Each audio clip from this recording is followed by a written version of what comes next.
What really happened with your host, Mike Rivero. The history the government hopes you never learn. Here is your host, Michael Rivero. And aloha, America. Welcome to our show today. Here it is Friday, April 21st, 2017. Thank goodness it's Friday. Thank goodness it's Friday. And we have got a lot of stuff to talk about today. The phone lines are open, 800-313-9443. Mike is in our control room, twiddling the dials, keeping us out of trouble, ready to answer the phone when you call on in. And, of course, the lovely Lady Claire will be joining us in hour number 3 with her unique perspective on the world. So getting right on into it, first of all, I put up a graphic on the top of whatreallyhappened.com, and it started out as kind of a joke. And it's a picture of Robert Kennedy.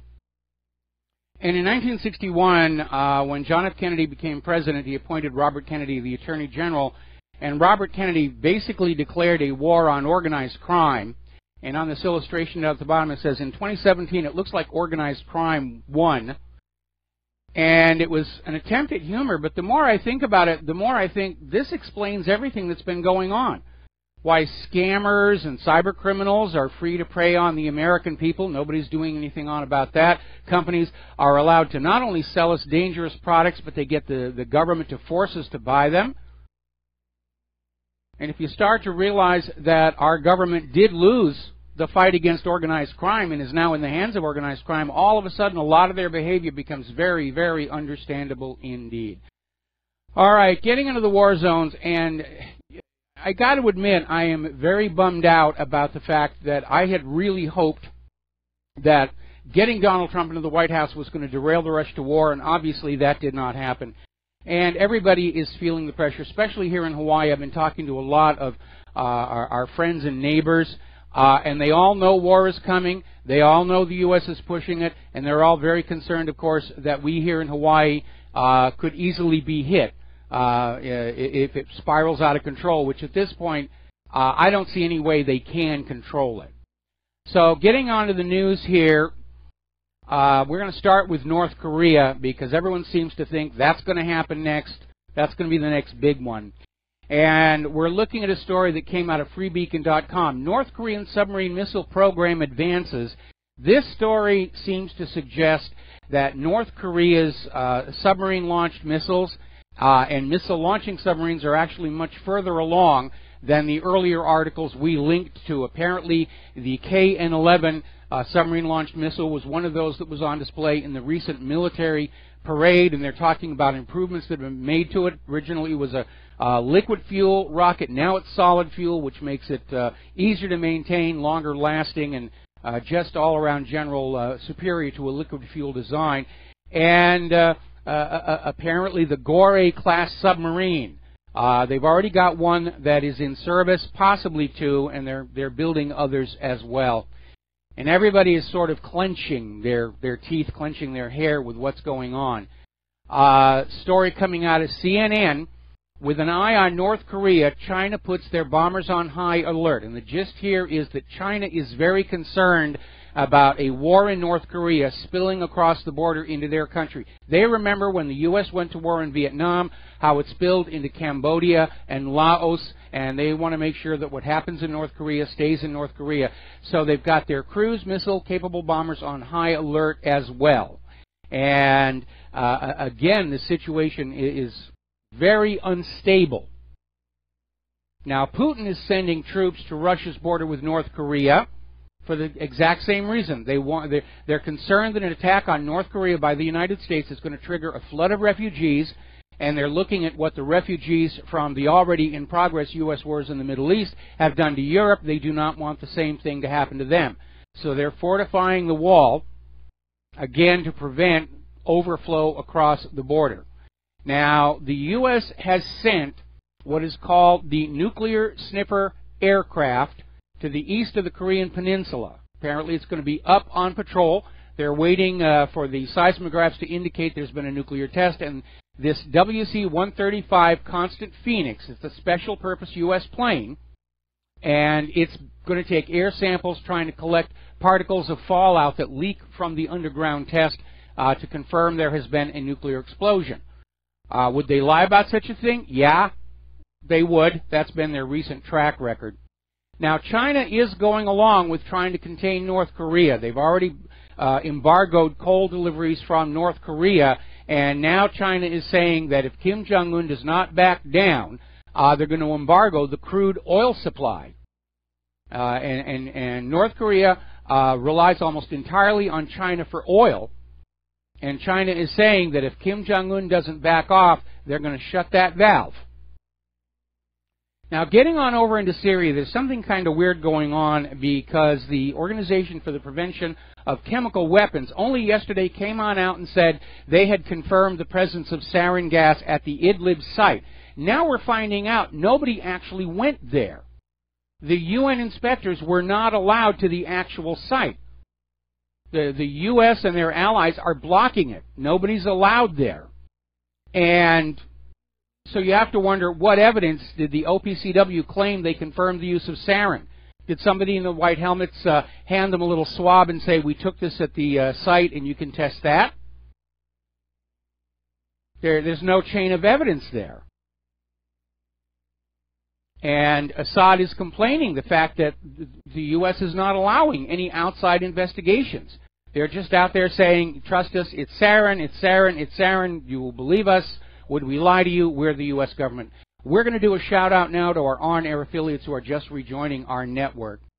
And Secretary of Defense Mattis is out there saying that despite the disarmament deal that Russia worked out with Syria years ago, we know that Syria still has chemical weapons, because obviously they had to have the chemical weapons to use on Idlib. It's circular logic, and it means absolutely nothing.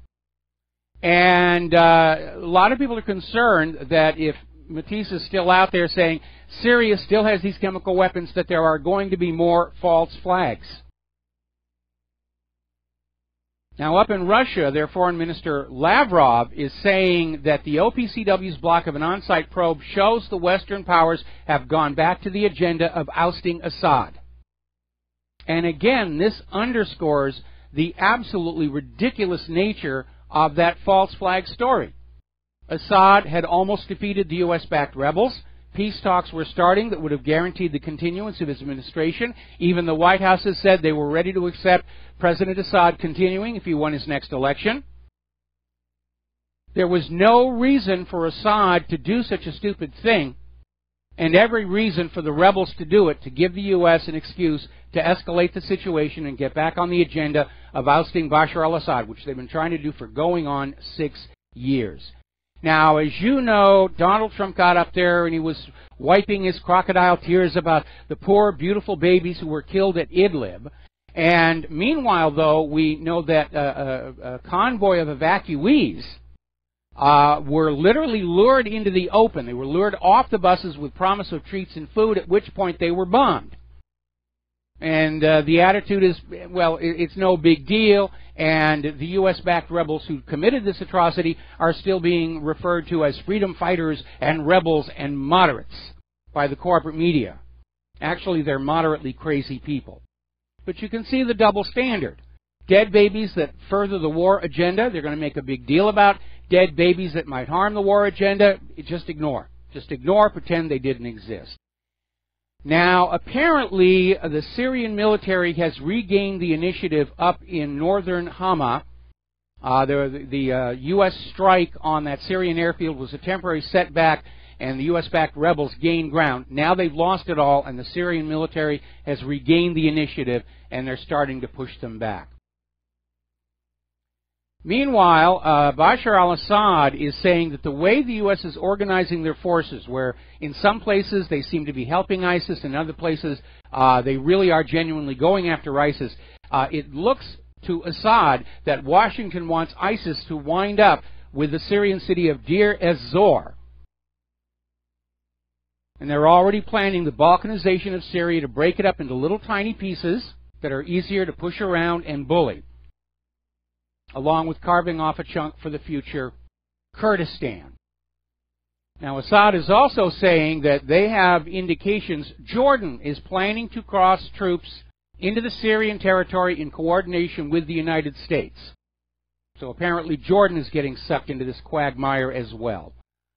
Meanwhile, Russia and Syria are holding talks on supplies of more air defense systems There is a lot of speculation that the reason so many of those cruise missiles missed their intended targets is that they were successfully jammed by the very capable Russian electronic warfare systems.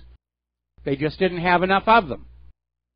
And so Assad has said in an interview with Russian media that Moscow and Damascus are holding talks on the supplies of additional air defense systems to the war-torn country. And Assad at this point is not ruling out Russian ground troops in Syria if more terrorists continue to come into Syria from outside. We're going to take a phone call here. Joe in Oklahoma. Aloha. Welcome to the show. What's on your mind? Joe, are you there? Seems the best I remember back in 1993 in April, Attorney General Janet Reno poked some holes in the building down in Waco, Texas. And wasn't that sarin gas they used? It was later changed. Everything you read now. No, it was CS. It was CS gas.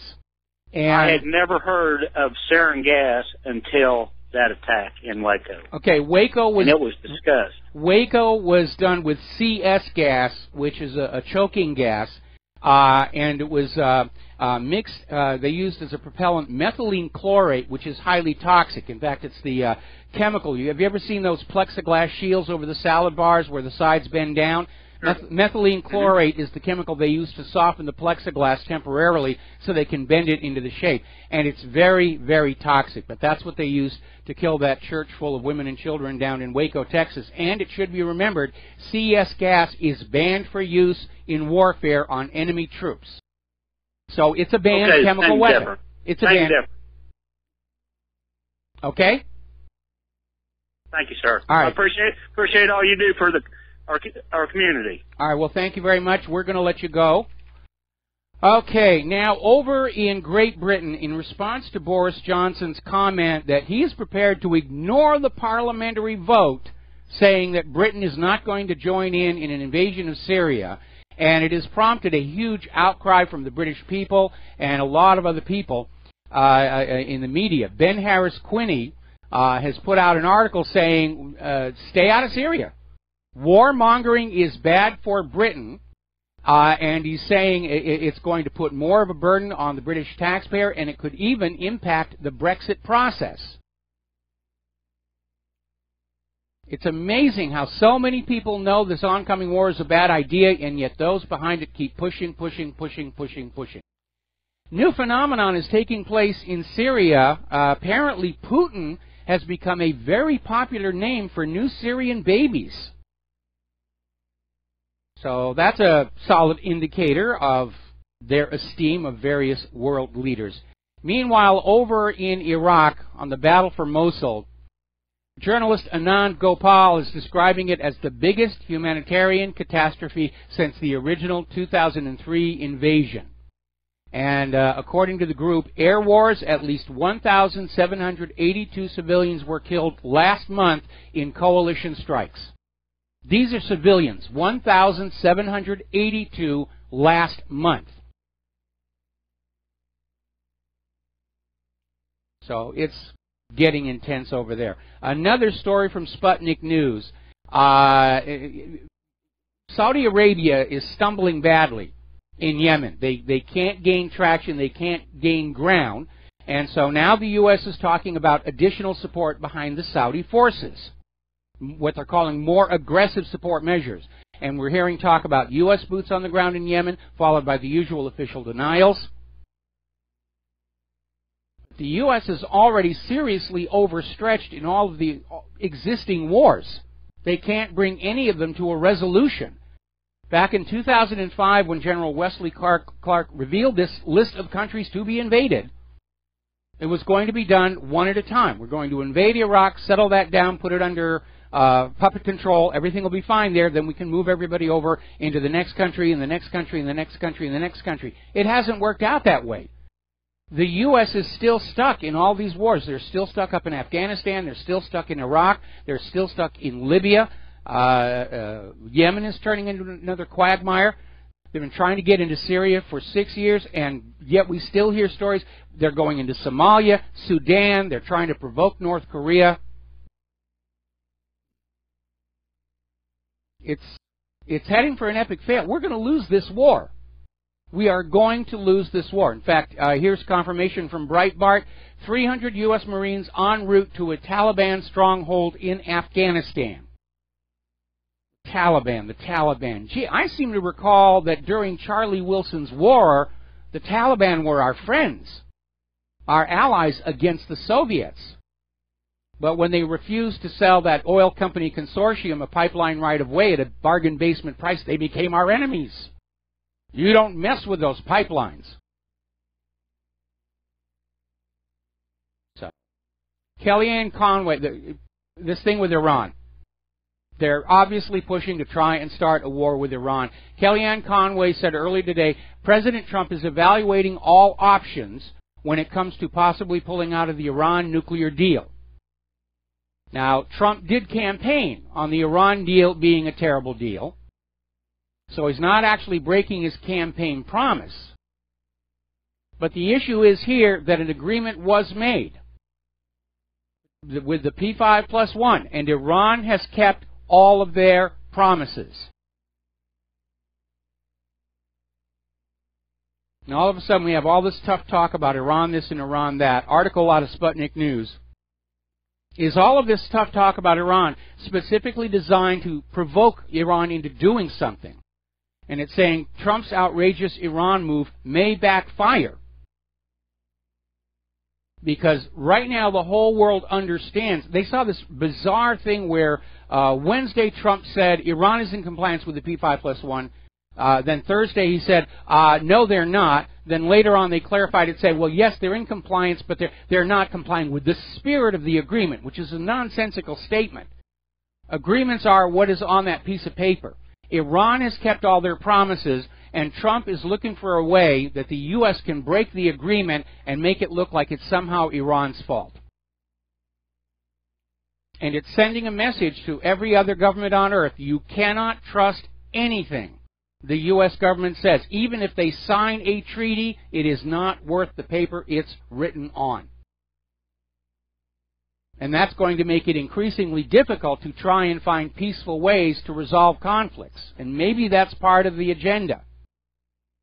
Put out this image of the U.S. government as completely untrustworthy so that other countries feel that military action is their only option. Now, Russia has just made a brilliant chess move.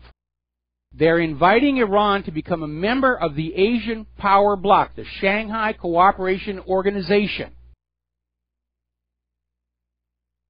which includes within its planning a mutual defense pact. Now, Russia's already said, if anybody attacks Iran, they're going to come on in. So we could see World War III break out over Iran. And again, we know who the aggressor is. The United States government cannot maintain this illusion that they are being put upon, that they have no choice, that they're responding to all these crises. I dare anybody to show me on a map of the United States of America where we've actually been attacked by anybody. The only threat is economic, because nations are turning away from using the U.S. dollar for global trade and banking. Will the U.S. carry out a false flag attack on their own soil? Yeah, they certainly did in New York on 9/11. And a lot of people are very worried about this upcoming training exercise that's training for a 10-kiloton nuclear warhead detonated over New York or New Jersey. And it's an interesting choice of yield on the weapon because 10 kilotons is the largest bomb North Korea currently has. 10 kilotons is considerably smaller than anything currently being used by Russia or China. So they're telegraphing the moves here. All right, we're coming up here on a commercial break. Join us on the air, 800-313-9443, and we'll be right back. And aloha, America. Welcome back to the show here. Now, clashes are erupting across the West Bank. Thousands of people are protesting in solidarity with the hunger-striking Palestinian prisoners. And the prisoners are on a hunger strike because of the way prisoners are treated in Israeli prisons, where they're talking about the torture, ill treatment, medical neglect, internment without trial or charges. And the strikers are getting a lot of support, and there have been confrontations. Now, just to show you how warm and humanitarian Israelis can be, the far-right National Union Party decided to hold a barbecue right outside the prison where the Palestinians are on the hunger strike and just let the smells go through the bars to torment them. Now, speaking of Israel's politicians here, article coming out of sgtreport.com, Nikki Haley humiliates America, groveling before Israel at the AIPAC summit. Now, this is obviously a few weeks ago, but basically was just showing Israel is in charge of our country. Like all these other Middle Eastern nations, we are living under a puppet rule. We do not have a legal, legitimate, constitutional government of this land any longer. It's been taken away from us. And despite all of the support Barack Obama gave to Israel, Israel considered Obama a weak supporter because there were occasions when he wouldn't do what he was told. And they're counting on Donald Trump to be a strong supporter of Israel, and all indications are they're going to get what they want, because Nikki Haley is now out there saying Trump will never allow UN resolutions condemning Israel. Israel could be dropping live kittens into a blender on puree on global television, and still the White House is going to defend them at the United Nations.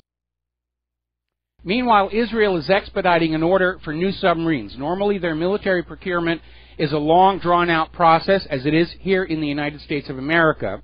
But apparently, for whatever reason, they've decided they're speeding up the request for 3 new Dolphin AIP-class submarines. They need them as fast as possible. So, okay, you American taxpayers, time to cough up more cash for Israel. Because Israel's not going to pay for this stuff themselves. I mean, that's silly. That's what you Americans are for here. Now, as long as everybody's buying and selling weapons in advance of the big party, Turkey says they are close to an S-400 missile purchase deal with Russia. One of the downsides for the American defense industry of what's been going on over Syria is a demonstration that Russian weapons are less expensive and more effective. And Russia is starting to capture a larger and larger share of the global weapons market. And that S-400 is a very, very capable air defense missile. Meanwhile, the U.S. is trying to basically catch up at this point and modernize. And so they're resurrecting an old weapon called the kinetic energy projectile.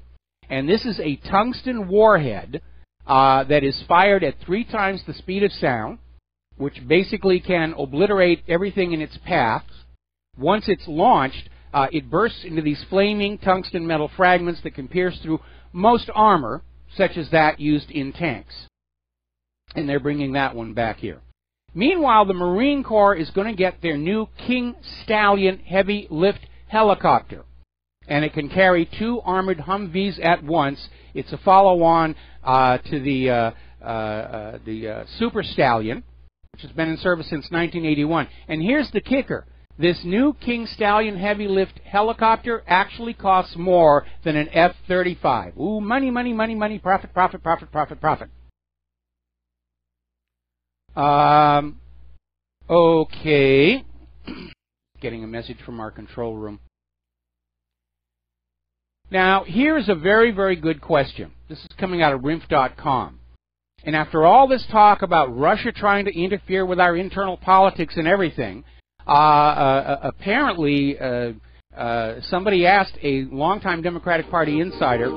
Actually, I'm going to save this until after the break, because it's a good question. It deserves careful thought and response. We'll be right back. And aloha, America. Welcome back to our show. And before we get back to the news here, apparently somebody's been trying to call the show from France, and we had a little bit of a goof with our phone system trying to execute the transfer. So please try and call back in, and we'll try and get you on the air here. We're dealing with old equipment, broken equipment, not really working. Highest quality of American manufacturer equipment, and it's really a problem. And it does wear out very, very quickly. All righty, getting on back to this, we were talking about this story that was over in RINF.com.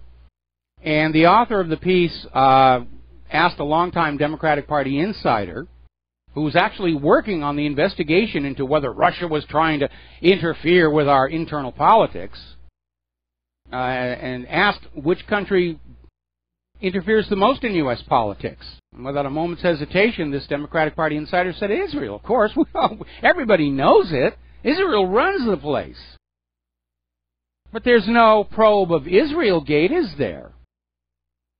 They're angry with Russia. Russia's cutting in on Israel's action inside the United States of America, and that cannot be allowed. Now, Israel is starting to struggle. Their much cultivated image of perpetual victimhood is starting to come apart. Story out of the electronic intifada is talking about how over in Barcelona, the city council passed a declaration on Wednesday upholding the right to boycott Israel over its violations of Palestinian rights. And it also admonishes Israel for its intransigence in the face of repeated warnings from the international community to stop its illegal colonization of Palestinian land. And, of course, Israel's government is out there screaming, "Oh, you filthy anti-Semites, you anti-Semites." Now, here's the good news. According to a top anti-BDS strategist, Gidi Grinstein, the BDS campaign is actually winning. And Israel has thrown a huge amount of money and media propaganda and political pressure trying to stop it, and it's still gaining ground. And Grinstein was saying they're spending tens of millions of dollars trying to combat BDS, and BDS is still gaining. Well, a couple of reasons. Israel is in the wrong, morally and legally. And two, the idea that you can get people to go along with your agenda, no matter how brutal and offensive it is, just by spending enough money on advertising, those days are over. If there is one thing the Internet and the independent media have succeeded in doing, the one victory we can point to, we have taken away from government, corporate media, their ability to lie to the public with impunity. We have created a very skeptical global population that accepts nothing coming from that TV set, radio, or newspaper at face value. For the vast majority of the human race, the first assumption is, where is the lie in what we are being shown or told? Now, as you know, members of Congress are winding up their Easter break in their districts, and they've been holding town hall meetings trying to at least pretend they're still listening to their constituents. But apparently a website honoring former President Barack Obama is providing progressives with information and tools to disrupt these town hall meetings. So it's rather interesting. Barack Obama is still involved in politics behind the scenes, but he's still very much involved here. Now, a lot of people are scratching their heads over what's happening with House Oversight Committee Chair Jason Chaffetz, who, with almost no warning, announced he was not going to run for re-election, just said he wanted more personal time, which usually means pressure is being put on him that he can't talk about. Threats, blackmail, we don't know. And now, all of a sudden, we're hearing that he may step down from his chair before the end of his term. It seems to me like the criminals in our government, our criminal government, are trying to get rid of anybody who's trying to conduct an honest investigation into what's going on. And I predict they're going to try and find some way to go after Trey Gowdy and get him kicked out next. Now, Attorney General Jeff Sessions is confirming that arresting Julian Assange is now a priority for the United States. Because we're going to get that man. We're going to get him. He's the top priority. I mean, let's forget about all the rapists and muggers and cyber criminals and everything, but they're going to get Assange here. And so what we have here is this very bizarre situation of the U.S. the U.S. government are out to arrest Assange for exposing Hillary Clinton's crimes, but they refused to arrest Hillary Clinton for committing those crimes. Now, you just think about that one for a while, and then come back and tell me that I'm wrong, that organized crime has succeeded in taking over our entire government. Now, okay, let's see. We're going to take a phone call now. Tim in France, glad you got back here. You're on the air. What is on your mind? Hi, Mike. Greetings from Brittany, and glad to talk to you. Okay, I was going to give you the latest on the French elections, but I had sort of one thing I want to check out with you first. Yes. Okay. Is the fact that with all of the Trump's about face or sellout, what do you call it, the alternative movement has now been divided into at least 3 different groups. And whether it's the first that consider Trump has been completely turned for whatever reason, and well, you and I probably belong to that category. Yes. The second category would be those that are still completely scammed and have probably liked his show of force in Korea and Syria. And the third are people that are sort of 50-50, approving his domestic policy and against his international intervention, like Alex Jones is doing the splits on an ever-widening chasm of public opinion. But the point I want to bring out is that it seems to have sort of driven a wedge into the alternative movement and sort of a divide-and-conquer strategy, and it's taken completely the wind out of the sails from the 2016 awakening. Yeah, there's no question about it. Now, the good news is that those who are still think Trump is great and that somehow or other Trump is keeping his campaign promises is a rapidly dwindling minority. So we're not far away from being an independent media that's split in two, which is what we had last year, because a lot of the independent media was behind Hillary Clinton, and the rest of us were behind, well, we weren't really behind Trump, at least in my case. It was more a case of being opposed to Hillary Clinton. Mm-hmm. Okay, French elections? Okay, we just had something shake the building. That's why I'm looking startled. Anyway, yes, the French elections. Yeah, okay.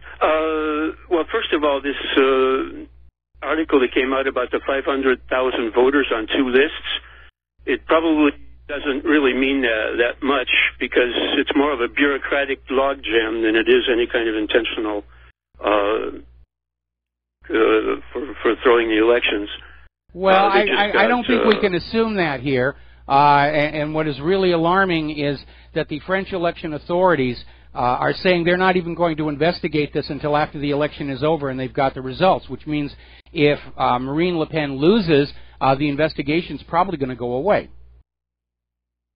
Yes, but there's also a 3 to 5 year prison sentence and a 15,000 euro fine for anybody that is convicted for voting in 2 places. So the French bureaucracy will eventually catch up with them, even if it isn't right away. I thought these 500,000 votes went to French citizens in other countries. No. No? Okay, well, that's a story I saw yesterday. No, what it is when you move to a new place, yes, you fill out the forms for your new home, and then the local government will transmit this to a central agency, which will then contact your old living town, and they will strike you from the lists. And so the logjam is in this central agency that is overbooked, or what do you call it? Well, I'd like to withhold judgment on this. Obviously, the elections are starting this Sunday. Marine Le Pen is clearly favored to win, but if there's a sudden, weird, mysterious reversal, then we have to start looking for vote fraud, because we have seen so much of it, and it's out in the open. It's almost like the vote riggers don't even care if we see it anymore or not. Yeah, I can give you the latest official polling numbers, and then I can go about how it's really difficult to fix French elections with paper ballots, if you want. Okay. The latest polls that came out today, and then the polls are closed tonight, so they won't get any more. First of all, there's a 73% voting, what they call participation in France, anyway, 7% abstention. Mm-hmm. Okay. Macron has 24.5%. Le Pen is at 22.5%. François Fillon, who's the sort of the continuation of Sarkozy, is 19.5%. And then you have Jean-Luc Mélenchon, who's at 18.5%, and he's sort of a left wing. He's also against the European, but he wants to go through a vote to do that. Okay. Well, again, when you're talking about official polling numbers, we know that those two cannot be trusted. All last year we had all these polls assuring us Hillary Clinton was going to win in a landslide, and it absolutely did not happen. So we'll have to see the results of the elections. But it is really very frustrating to live in a world where you absolutely cannot trust anything you're getting from government or the media. And it's very angering, in fact. Yes. Okay. But the thing is, in France, where you use paper ballots, have transparent ballot boxes, and control everybody that's voting, it's very difficult to flip the votes. Most of the subtle manipulation would have come before that with just newspaper articles oriented for this or this candidate. And the second thing I wanted to say is the second round, if Le Pen passes, it's something like a 60-40%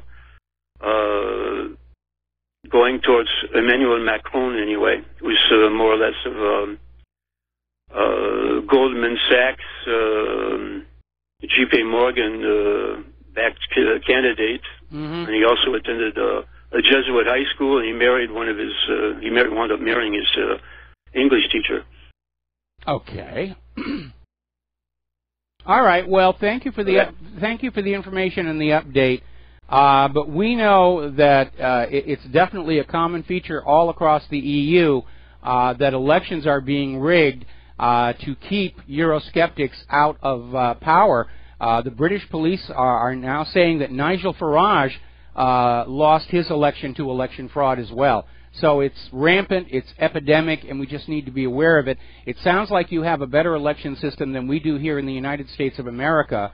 And my question would be, are the votes actually counted in public, or is there like a central counting center behind closed doors? Yes. Okay. What I would say is that I was actually polled for one of these things. Somebody dropped by the house to have me answer the questions, and they said something like, many people are refusing to answer the polls, which means they want to keep their vote. They don't want to make it public anyway, and this could be one of the X factors in this election. Okay. Okay. And just the last thing is, if you ever continue with your idea to do election reform project, I'd be willing to sit down and trade ideas with you. Okay, well, thank you very much for that. I'll put up that How to Have Honest Elections article again on the webpage on this next commercial break, and you can send me your commentary on it. Okay. Thank you very much, and I'll keep listening to you. All right. Carry on the work. Thank you very much. We're going to let you go here, and the phone lines are open. Now, getting on back to William Sessions saying that we have to get Julian Assange. We're going to arrest him for exposing Hillary Clinton's crimes, even though we're not arresting Hillary Clinton for having committed the crimes. And we all remember that the news conference with FBI Director Comey. He went down the list of all the felony violations of Title 18 Hillary Clinton did and then said, we're not going to arrest her. But they're going to get Assange. Now, the good news is Marine Le Pen is saying if she wins the presidency of France, she will grant both Julian Assange and Edward Snowden either citizenship or asylum.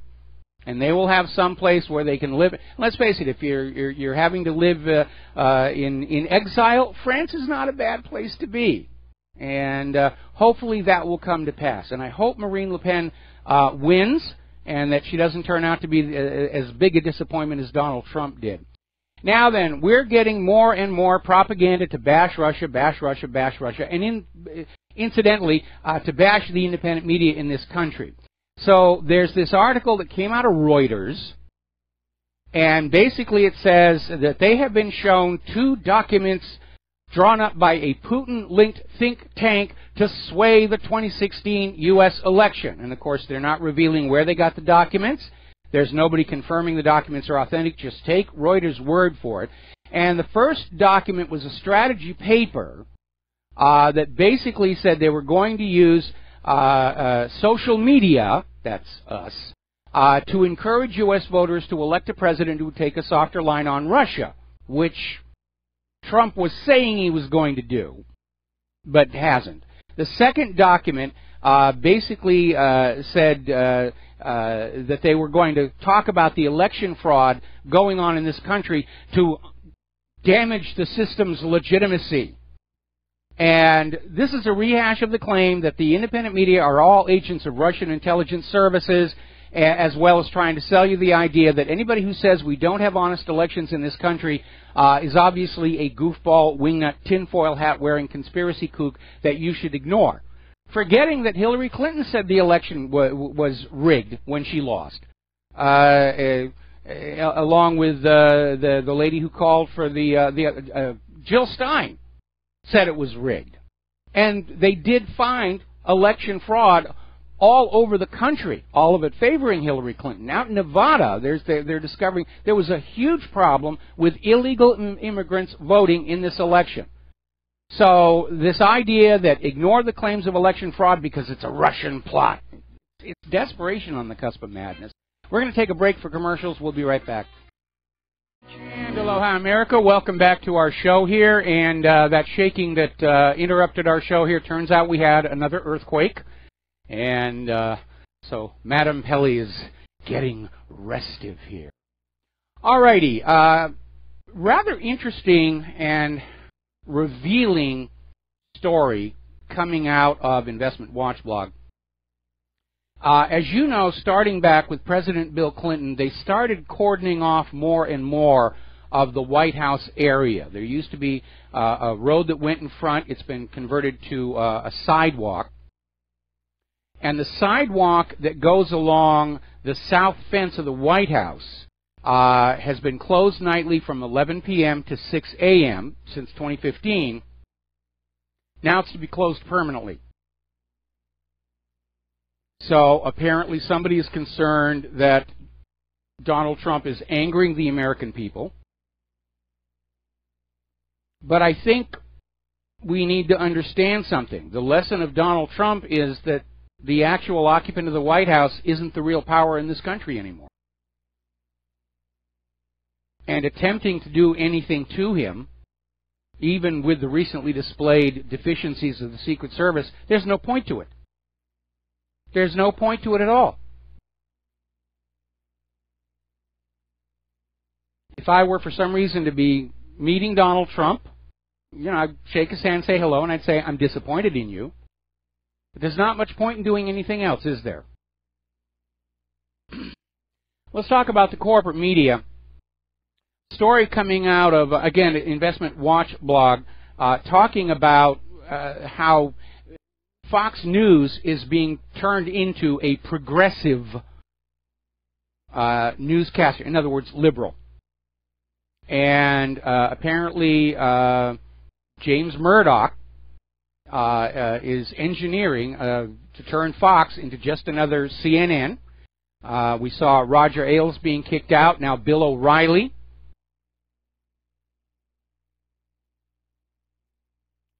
And all they're going to succeed in doing is driving more and more people to the independent media.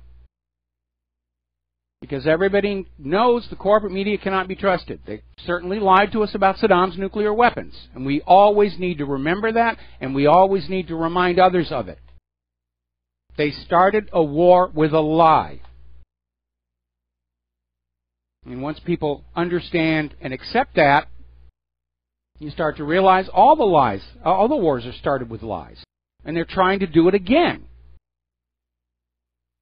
Now, you remember that Huffington Post article that said it was time to take voting rights away from white men to punish them for all the evil they've done in the world. And it turned out to be written by a South African man posing as a feminist activist. And he got the Huntington Post to publish this. And it was a hoax. and Huffington Post did publish it. Their editors defended it from criticism before they realized that they'd been hoaxed. Well, apparently, I'm going to save the rest of this story until after the station identification. We'll be right back. And aloha America, welcome back to our show, hour number 2. So we're talking about this story where the Huffington Post got tricked by this South African gentleman who was posing as a feminist activist. He created a fictional persona of this feminist woman, even had a picture that he submitted, and convinced the Huffington Post to publish the article, saying white males should have their voting rights removed. And that triggered a huge response to the Huffington Post saying, what a ridiculous thing to be saying. And the editors at the Huffington Post said, no, there's merit to this. It's a possibly good. We should consider this. Then they found out that they got tricked, that this feminist author didn't really exist. And so the Huffington Post editors have tracked this gentleman down and raised a ruckus at his workplace, and the guy lost his job as a result. Now, my question is, it was the editors at the Huffington Post who first published the article and then defended it. When do they get fired? When do they lose their jobs? Another article here, We Are Enemy, left media desperate to redirect attention from the enemy to their enemy, which is the independent media, and they're talking about the latest smear job from PBS, about how you can't trust anything on the internet. You should only trust the corporate-owned and controlled media. They're the real news. And, of course, we're seeing social media like Google and Facebook. They're starting to put little buttons on their posts that you can hit to say this is fake news. And, of course, people who are being exposed by the independent media, they can hire public relations firms to have hundreds of people stop by and push that button and label it fake news. What we really need is a liar button, a fake news button, on the corporate media talking heads and on all the politicians. Just right here, smack dab in the middle of the forehead. And when they open their mouths and we know they're telling us something ridiculous, like Assad gassed his own people, we say, lie. We do lie and lie again. And, oh, the button is sticking. Let me get a baseball bat. I'll get that button unstuck. And I got an email from somebody who's over in Sweden. I'm kind of hoping he's going to call into the show, but we're going to do the story now anyway. And apparently it is an independent network running in Sweden, and they're out there talking about exposing the anti-Russia propaganda, and they are now under attack by their equivalent of the corporate media. And apparently, Sweden's feminist government is now talking about outlawing the independent media entirely. And that is a coming trend. They're trying to find some way to put the blinders back on you, to put the earplugs back in your ears, so that only what they want to pipe to you is all that you will know. They want to get you back into that matrix. Too many people have escaped the matrix. Too many people have taken the red pill. Now, the other day, we were talking about polls saying that every time Trump drops a bomb, his poll numbers go on up. And I said, I'm really having a hard time believing that. And so apparently, over at the Public Policy Polling, went on out, and somebody may have thought this was funny. Who do you have a better opinion of, United Airlines or President Trump? And imagine the surprise when the poll numbers came back that people had a better opinion of United Airlines than they do of President Trump. So that may be a real indicator of what's going on. Now, Paul Craig Roberts has come on out with a story about the Oklahoma City bombing after 22 years, basically recapping that we don't really know exactly what happened there, only that the official story simply didn't make sense. And he talks about Benton Parton, U.S. military explosives expert, who was the first one to go public, saying, no, the damage to the Murrah building did not come from a Ryder rental truck full of fuel oil and fertilizer. And there are audio recordings indicating the use of cutter charges inside the building itself.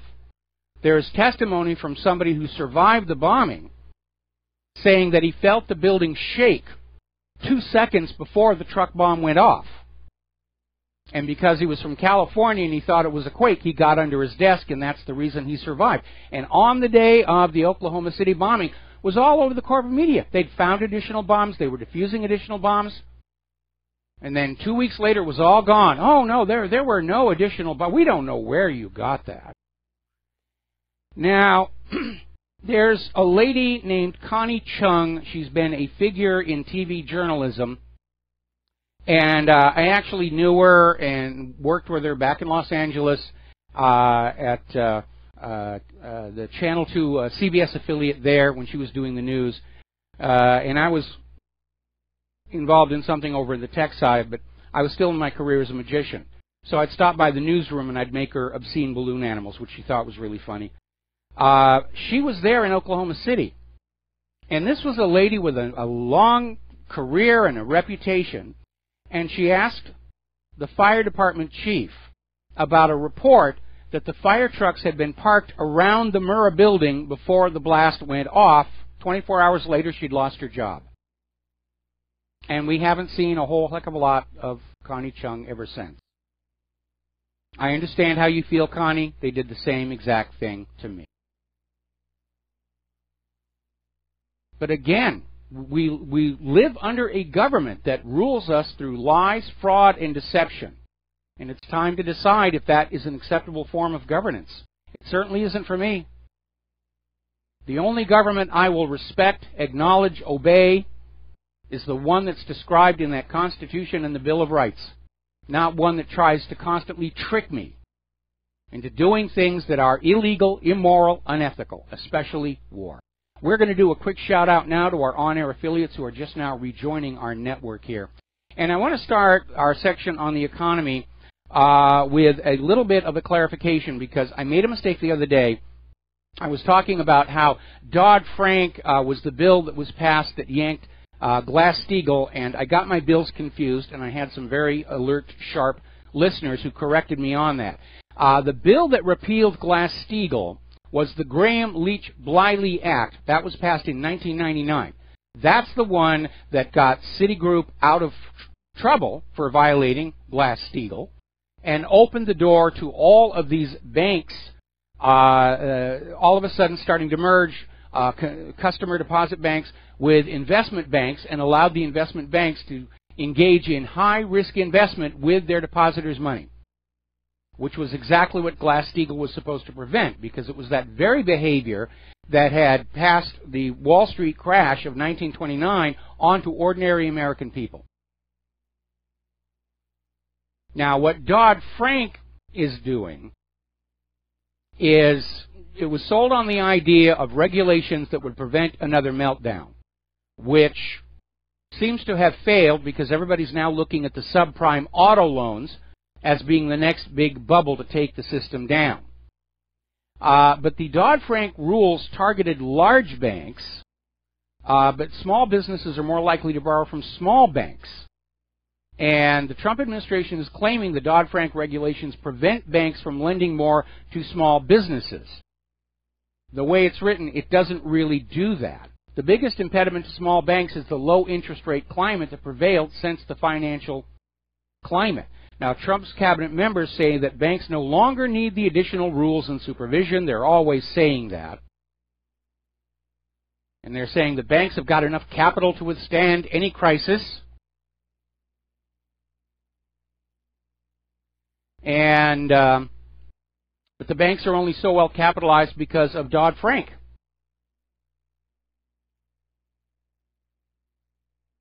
Now, Danielle DiMartino Booth is out there saying why subprime auto loans may be the next big short. So a lot of people are out there saying that the auto loan industry could bring down the economy. It's a giant Ponzi scheme. It's running on fumes. It's all make-believe money. And the private central banks, by design, create more debt than money to pay that debt. And everybody has known this was a problem ever since the creation of the Federal Reserve. But each succeeding administration just kicks that can on down the road. We're at the end of the road. We're at the end of the road. That's why they're talking about plundering the American people. The cashless society, negative interest rates. Because in the end, ordinary people are going to be forced to pay for the crimes, corruptions, and miscalculations, stupidity of the ruling class. Now here's a very alarming article coming out of Zero Hedge. Private equity is now setting its sights on a new funding victim, the mom and pop 401ks. And this is after laying ruin to the defined benefit pension plans of public and private employees in the past several decades. Wall Street now wants to go after the mom and pop 401ks. Because after all, they've done such a wonderful job on the public and private pension funds. But again, they weren't concerned with the pensioners, they were concerned with profits. And privatization is always a disaster for ordinary people, because they're taking away government functions that are supposed to be aimed at protecting the public and turning them over to private corporations who see them only as another opportunity for profit. And it's just incredibly corrupt. Now, Portland's had a really good idea. They're going to raise taxes on businesses that pay their CEOs 100 times more than the workers. And yes, the wealth inequality is that bad in much of the country, where CEOs are being paid huge sums of money, and ordinary people are going hungry. And that, too, is a symptom of fascism. Portland's got the right idea. I'm sure that there's going to be a legal challenge, and the corporations will find some way to pay their CEOs 99 times what the average worker is making, and then find some other way to shovel more wealth at their CEOs. Now, Verizon's profit is sinking as it loses its wireless subscribers, because their quality is in decline, unfortunately. I'm getting ready to look at a new cell phone out here on Oahu, and I was looking at who's got the best coverage and service, and they're saying it is AT&T, which is who I'm with right now. But all of our infrastructure is overstressed. It's oversubscribed. They haven't been keeping up with the increase in customers. And that leads to saturated cell towers, calls that do not go through. Another little article over here at governmentslaves.info. 65% of Americans lose sleep over money issues. Yeah. We're all hurting. We're all suffering out here. We're all the victims of this oligarchy. Now, we found a very interesting website. It's over at educateyourself.org, and we put up the link, The Fiscal Burden of Illegal Immigration on Californians. And it's a very good infographic on what immigration is actually costing the people of California. But a good reason to visit this link is because at the bottom of the page they have other links that go to the other states. And I was rather surprised how many illegal immigrants we have living here in Hawaii and how much they're costing the taxpayers. It's a major, major problem. Another article here from Breitbart. 9 shocking facts about our border with Mexico. And maybe a wall would be a good idea. It's common for the bodies of dead migrants to be found after starvation and exposure on U.S. soil. It's a very, very long trail. The entire border has been broken down into regions or turf controlled by Mexican narco cartels, who very often are using the illegal immigrants to bring illegal drugs into this country. One U.S. border sector, Tucson, has Mexican cartel scouts operating deep within the United States itself, trying to find new pathways. And apparently U.S. law enforcement along the border are afraid to be targeted by these cartels. They're being scared off from enforcing the immigration laws. U.S. gangs are acting as enforcement and smugglers for Mexican cartels, and this occurs along the border and as far north as Minnesota. It's just this giant machine to bring illegals into the country. Public corruption of both U.S. politicians and law enforcement officers is common along the border. Mexican cartels are paid and fueled by illegal immigration. No one crosses the border without paying those cartels. It's a criminal operation. Some factions of the Gulf and Los Zetas cartels routinely make as much or more from illegal immigrants than they do from the narcotics themselves. And illegal immigrants are often kidnapped by the cartels they're paying for permission to cross the border into the U.S. It's an ugly, ugly reality. And something should be done about it. Now, one possible contributing factor, and this is another article out of Investment Watch blog, did Obama let MS-13 slide to bolster support for the Democrats? Because we know a big problem that the open borders has created is the criminal super gang MS-13 has rapidly increased their population inside the United States. Now, they've got a 30-year history of crime, and Donald Trump appears to be the first president to attempt a serious takedown. Under Obama, several fiscal targeting operations were attempted to reduce the money supply into MS-13, and massive operations put in place against some of the members, 6 to be precise. We've become a nation beset by crime, from the border to Washington, D.C. itself. And here is the real kicker. Story out of Rents.com. There's been a new leprosy outbreak in Nigeria. And the same area of Nigeria also has a major fatal meningitis outbreak. And Nigeria is a major source of the African refugees going into the United States and Europe.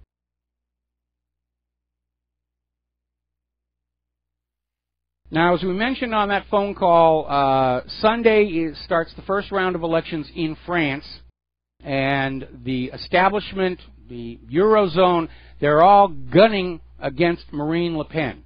Article out of Kaonohi.com. Hunting for Easter fascism, campaign against Le Pen is in full swing. And the main reason for criticism of Le Pen is because bankers and European bureaucrats, Brussels technocrats, and financial lobby, they all have huge power, and they don't want to lose it. And they don't care what the will of the people are. That's not how they got to be powerful, by being concerned with what ordinary people want. They're empire building. And all empires eventually fall. Now, another article, this one out of Investment Watch blog, high probability of Le Pen winning, attacked by 25 pseudo-Nobel economists, including the always wrong Stiglitz. In other words, part of the propaganda against Marine Le Pen is that if she wins the presidency, France's economy is going to collapse immediately.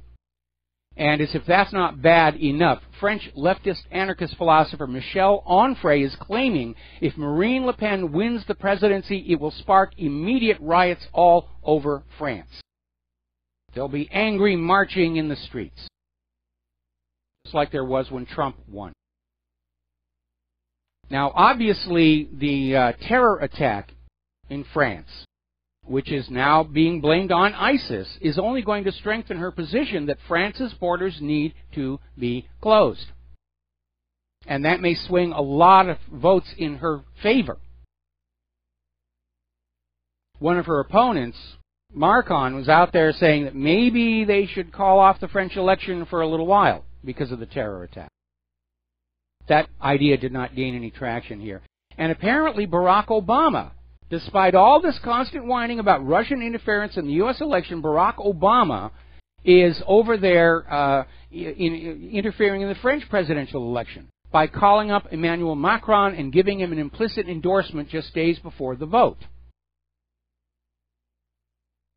Now, Macron put the comments on Twitter, but Obama came on back and said, it isn't really meant as an endorsement, but I hope you win.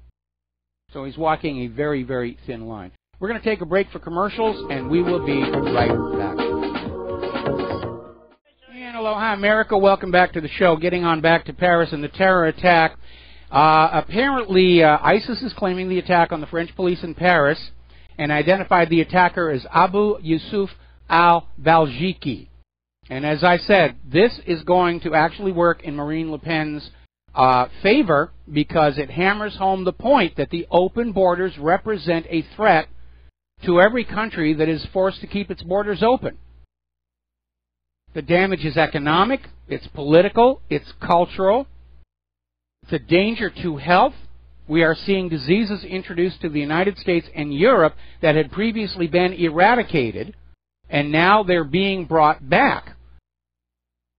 And there is a real problem with somebody who is infected with leprosy but not showing symptoms coming on in and bringing back leprosy. I mean, it's ridiculous. It's almost like we're going back to the Dark Ages because of all this money junkie madness. Now then, speaking of terror attacks, as you know, there was an incident where there was a bus in Dortmund. There was a terror attack. And apparently they've arrested a German-Russian citizen. And apparently the attack on the bus had nothing to do with terrorism and everything to do with a stock scam.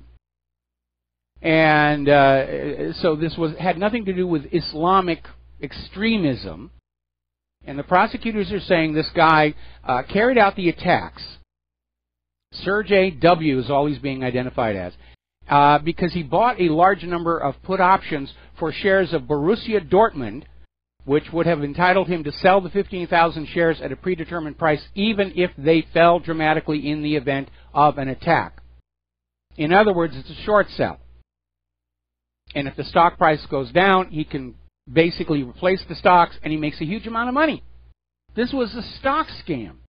And I'm wondering how many people who engage in short selling, like George Soros, will engineer events to sabotage the price of the stock that they're selling short to make a fast buck.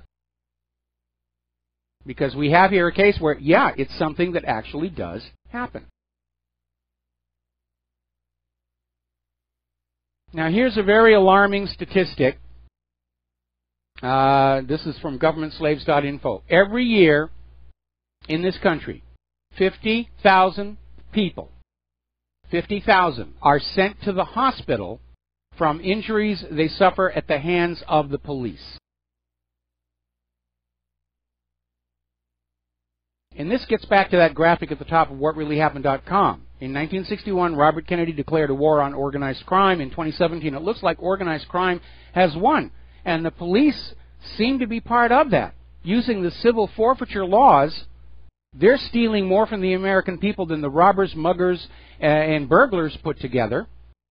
They're murdering more innocent Americans than all the terror attacks put together. Another article, this one came out of Natural News, saying that the war on drugs is based on fake science. And they're talking about all these cases that have come on up where these police labs are faking the results of drug tests and sending people to prison on charges of drug possession. They put out one like Annie Ducan, who pleaded guilty to systematically faking lab science that sent over 24,000 people to prison. And 20,000 of those convictions are about to be thrown on out. It's all lies, fraud, and deception. It's all illusion. Now, up in Oregon, there's a state senator who's trying to pass a version of the law that California has already done and Illinois is in the process of doing it, where guns can be confiscated without due process.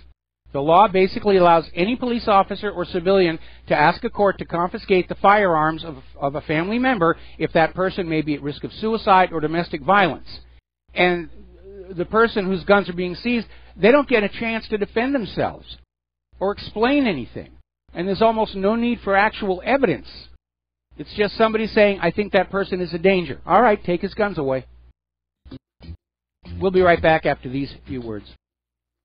And aloha, America. Welcome back to the show here. Now, a lot of people have been wondering what's going on with this Vaccine Safety Commission. We're not hearing a whole heck of a lot about it. This was something that Donald Trump was seriously talking about. It is suspected by many that his son Barron is a vaccine-damaged child.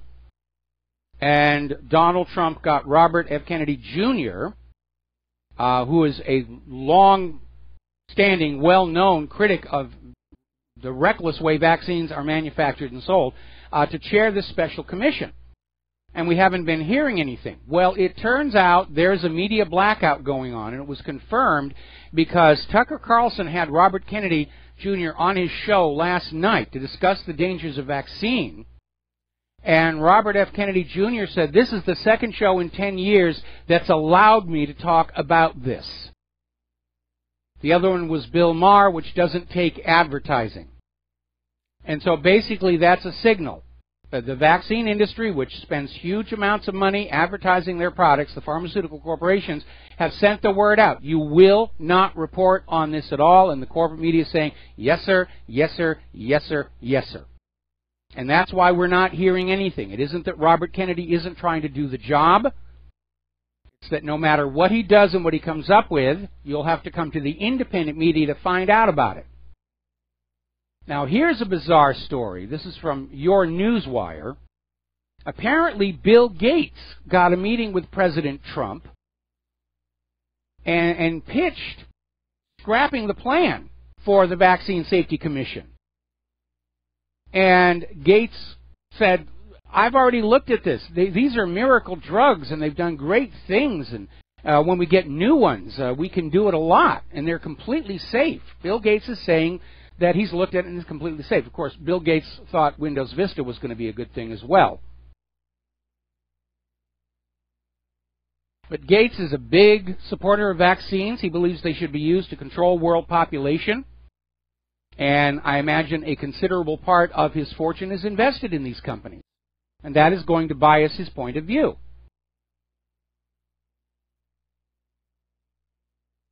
Apparently, there are bills being passed in states right now that are going to call for mandatory vaccination for adults by the year 2020. They're not making enough money shoving 50 needles into our kids. Now they want to do it to the grown-ups as well.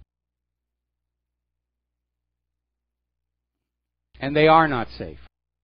Now, here's another reason to avoid prescription antidepressants. This is a story coming out of Natural News. Apparently, pregnant women who take prescription antidepressants have an 81% higher chance of having an autistic child. And it's another reminder, autism isn't a naturally occurring disease. It's chemical damage on children. And fetuses in the wombs are very delicate. Very young children are delicate. It isn't until they're 3-4 years old that the myelin sheaths are able to protect the brain. For that, they're wide open to damaging chemicals. And that's, of course, when they start shoving the vaccines at them. So let's talk about computers a little bit. Everyone's been talking about Facebook's fake news filter. And apparently it is not working out quite the way they want, because apparently a lot of corporate news sites are saying that the fake news filter is killing their traffic. Well, that may be because people are looking at what's coming out of the corporate media and saying, yeah, that's obviously fake news.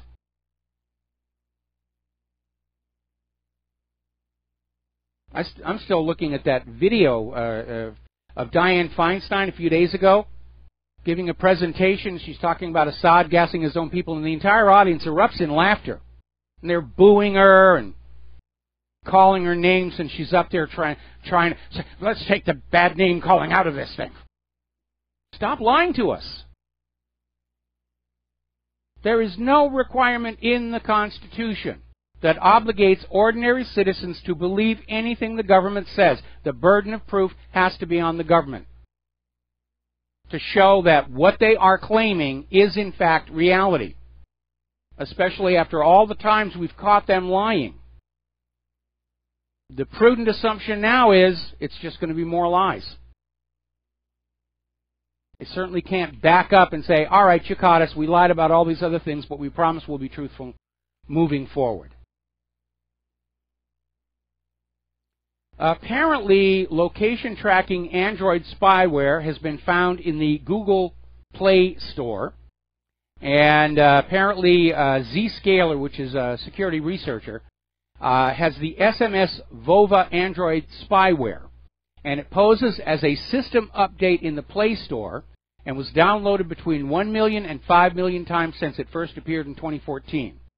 And the app claims to give users access to the latest Android system updates, but it's actually malware designed to compromise the victim's smartphone and provide the user's exact location in real time. To who knows who's putting this out there? Who needs to know where people are going moment to moment to moment to moment? Well, obviously the government thinks that they need to have that information. But it could also be a burglary ring. Because if a burglar has hacked your smartphone so that they know where you are at any moment of the day, then they're going to know when you are not at home able to protect your property. And nobody's doing anything about all this cybercrime, regular crime going on. Which is why I'm having to say that in Robert Kennedy's war on organized crime has clearly won. And they're now running this country. And I will not accept that. All right, we're going to take a phone call. James in Tokyo. Ohio gozaimasu. O genki desu ka? What's on your mind today? Oh, genki desu. You know, Mike, to buy a new cell phone, you should check out AliExpress. I remember you mentioning you had an iPhone 5 before. I used to have that. Terrible phone, and I won't believe the kind of phones you can... I have an Android now, and really great, and I think if you look at AliExpress, you'd be amazed at the specs you could find on phones for like $150. Well, I got also Chung. Before we go any further here, I mean, you know, the last time we re-upped our phones, I got Claire an Android because it had the larger screen, and at least the way it's implemented by AT&T, the user interface is garbage. And it's non-intuitive. It's very, very difficult for her to use. And so when we re-up our phones again, we're going to get her back on an iPhone, no matter how much we have to pay for the one with the big screen, because the iPhone for me is clearly the superior system, which makes a lot of sense because iPhone was first and everybody else is jumping on board with software and operating systems that are trying to replicate the functionality without violating Apple's patents. And that's why you get a very complicated interface because they're trying to avoid the look and feel lawsuits. If you get an Android 6 or 7, you'll find the interface is amazing, and I find it even better than iOS. Also, about Connie Chung, her career didn't end with Oklahoma. She became like a super famous newscaster and got married to Maury Povich. Maury Povich, yeah. Well, he was able to help her get her career back, but there was an interval of time after Oklahoma City where she wasn't able to find any work. And yes, she did get her career back, but it was very obvious what was happening. And finally, before we leave the iPhone situation, I put up an article. As you know, I got a Raspberry Pi, and I'm absolutely in love with it. Yep. And apparently one of the things you can do with it is build your own smartphone, which I think is really cool. I may actually try and do that. Obviously, TSA is going to wonder what the heck it is when you try and board a plane with it, because it doesn't look like anything they've seen in a store. But it would be a smartphone where you know that there is no spyware on it, courtesy of the manufacturer. And if you'll remember, about a month ago, there was a big stink where it was being discovered that smartphones were already loaded with malware at the point of sale. And everyone is saying, how the heck does this happen? Yep. Hey, I want to just talk quickly about an idea that I had. You know, recently Syria, they moved a lot of their planes, they say, next to Russian bases. I don't think they just build a runway and go right next to them. They're in the Russian bases. Yes. And I think, like one way to prevent war and guarantee world peace is, for example, with Iran. I think that's a very good idea. You put Russians in the Iranian bases, with some of their planes or whatever, and nobody's going to attack them. I mean, I do not believe that Israel now is going to attack, Syrian planes parked on a Russian base. And I think, if this goes like all over the world, I really think it would be a safer world if other countries started doing that. Well, it sounds good in theory, but my understanding is that there were Russian nationals killed at the Syrian air base from Trump's cruise missile attack. Putin just chose not to escalate the situation over that. So I don't know how well that's going to work. We're dealing with a government that is just obviously dead set on cranking up the war. We're already in World War III. We might as well admit it. And they're just attacking everybody. And you have to wonder, at some point they're going to start running out of men, material, and so forth. And it just seems insane that they're doing this. It doesn't serve any real purpose for anybody but the bankers. The bankers love the wars. And I think it's ridiculous for us to let bankers slaughter so many people, theirs and ours, just so they can get us back into the debt slave thing. It's certainly an economic war. And, Mike, I hope you and Claire have a great weekend, and nice hearing your voice again. And you take care, man. All right, thanks an awful lot here. And we're going to get back here to the science and health stuff. Story out of the Daily Mail. Okay, we've been warning you for a long time, stay away from artificial sweeteners, especially aspartame, which was actually, before it was approved for use as an artificial sweetener, was classed as a neurotoxin and a biological weapon. But apparently a group of scientists from Boston University have found out that artificial sweeteners, including aspartame and saccharin, may be affecting the blood vessels of the brain, triggering strokes and dementia. And they've actually got a number. If you are a regular consumer of diet drinks, it triples your risk of stroke and dementia. And they're not saying go on out and drink sugary soft drinks, because we know sugar's got its own issues. But those artificial sweeteners, those artificial chemicals, they continue to be demonstrated to actually be harmful. No matter how much corporate media tells you, oh, this is good, it's safe, we promise it's going to be okay, and then we find out, no, it isn't. And again, a really worthwhile exercise is to actually watch some of these very expensively produced commercials for prescription medication to get you to go to your doctor and say, oh, I want this, I saw it on TV, and just listen at the end at that very rapid voice going down what these medications can actually do to you. And then pay attention to all these commercials coming on saying, if you took this drug, you may be entitled to a cash settlement for all of the bad things it did to you. It's just a giant money machine coming and going, and your health and safety is simply no longer a factor to the ruling class. All they care about is how much money they can get out of you, how many new soldiers and workers you will breed for them. And after that, they're not concerned.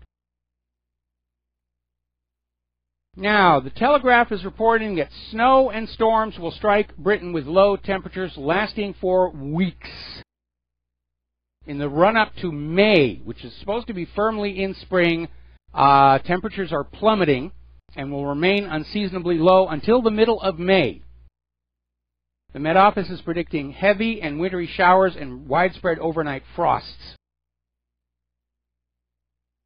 Now, a winter weather advisory has been issued for the Little Belt Mountains area and Kings Hill Pass, that's here in the U.S., they're going to be getting snow. Another story we have, this is out of KRGE.com, unusually large swarm of icebergs drifts into the shipping lanes. Of course, that proves there's global warming. No, actually what it proves is more ice is being generated on the Arctic ice caps. And that leads to more calving of icebergs. Amazing here. Now, a while back, one of the Carbonazis came out with a really dumb claim.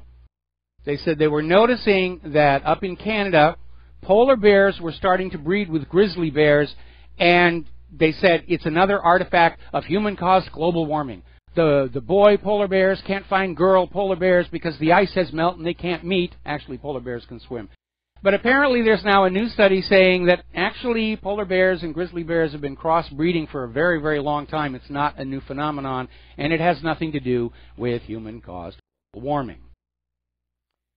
Now then, somebody has finally, after all this time, tallied up the cost of the Deepwater Horizon disaster in the Gulf of Mexico.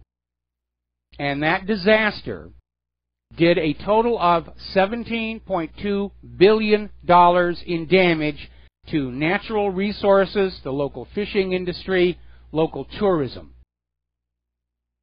And it was huge. And nobody has gone to jail for that. Nobody has gone to jail for that.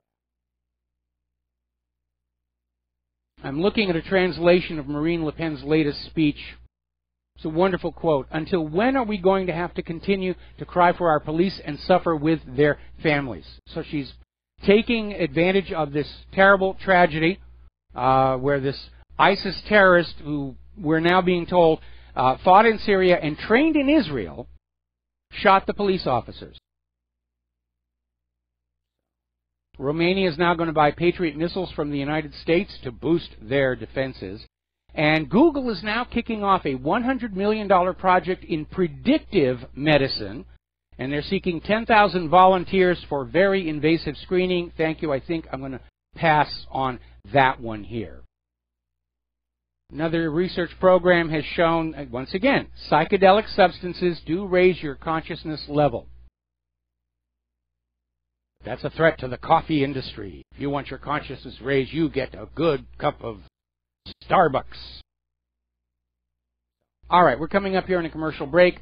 We'll be back after these few words from Aloha America. Welcome back to our show here. And let me push the volume up here just a little bit. Now that they have a full bench, the Supreme Court is getting back to business. And this week, the Supreme Court ruled that Colorado has no right to keep fines, fees, court costs, and restitution it extracts from criminal defendants whose convictions are later reversed. Apparently, Colorado took the position that once they were convicted, Colorado would get the money, and if the conviction was overturned, they should just be happy they're being set free. And the Supreme Court said, no, it violates the 14th Amendment's guarantee of due process, and all monies seized have to be returned to the defendants after the conviction is reversed. This is going to have a huge impact when you look at all the convictions that are being reversed on the basis of those faked lab results. But there's another issue here. Doesn't the 14th Amendment's guarantee of due process come to bear on civil forfeiture, where the police are taking money and property away from people who have not even been convicted of a crime? I think it's time the Supreme Court took a look at that one. Moving on here.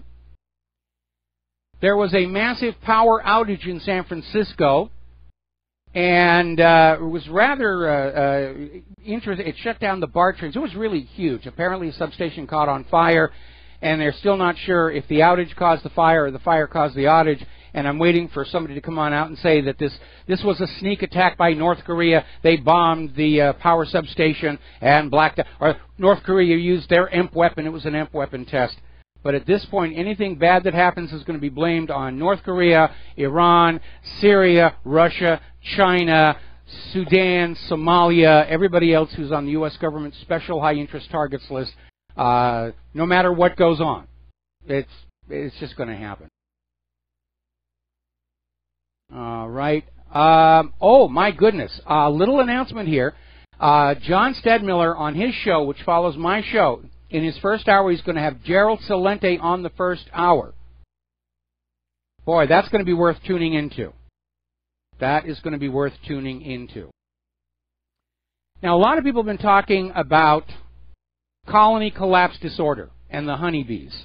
And it's a big problem because, obviously, natural pollinators, if they go away, then we are all going to be forced to be dependent on pre-pollinated GMO seeds from companies like Monsanto, and maybe getting rid of the natural pollinators was part of their business plan all along. I wouldn't put it past them.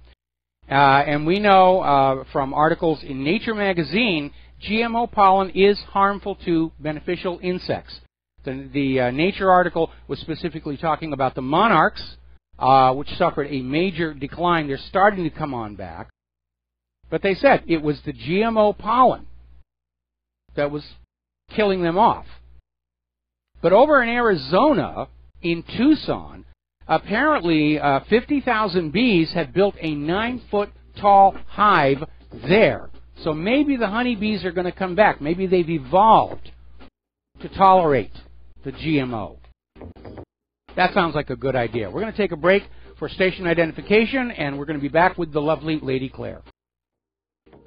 And aloha, America. Welcome back to our show, hour number 3. And for those of you watching on BAM User, this gorgeous creature sitting to my side is the lovely Lady Claire, who is going to regale us with her unique perspective on the world. So, Lady Claire, what's the first thing you want to talk about? Well, I think that we have a very important update on the situation in North Korea.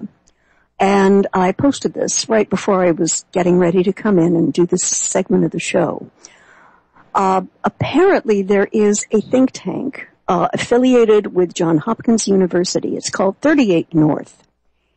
And they believe that they have detected movement around the North Korean test sites, which may indicate that North Korea is getting ready to test another bomber missile. Now, these people have been amazingly prescient in their abilities so far to look at satellite imagery and figure out what it means. Apparently there is a very large celebration having to do with the North Korean military on the 25th, which is next Tuesday, and that's when the Carl Vincennes is actually going to be off the North Korean peninsula. And this time we really, really, really, really mean it. Yeah. Okay. Yeah. And I've read some analyses, one that very, very intelligently done in Asia Times, atimes.com, that apparently what Trump has done is he is sparking confusion and escalating the danger of war in North Korea. Yes. And if North Korea is miscalculating by any sort, it could lead to a major escalation. And what I would like to do, if I ever could, would be to sit President Trump down and say, sir, a word, please. The way that this can be de-escalated, Mike, is with China, South Korea, North Korea, the U.S. getting together around a conference table.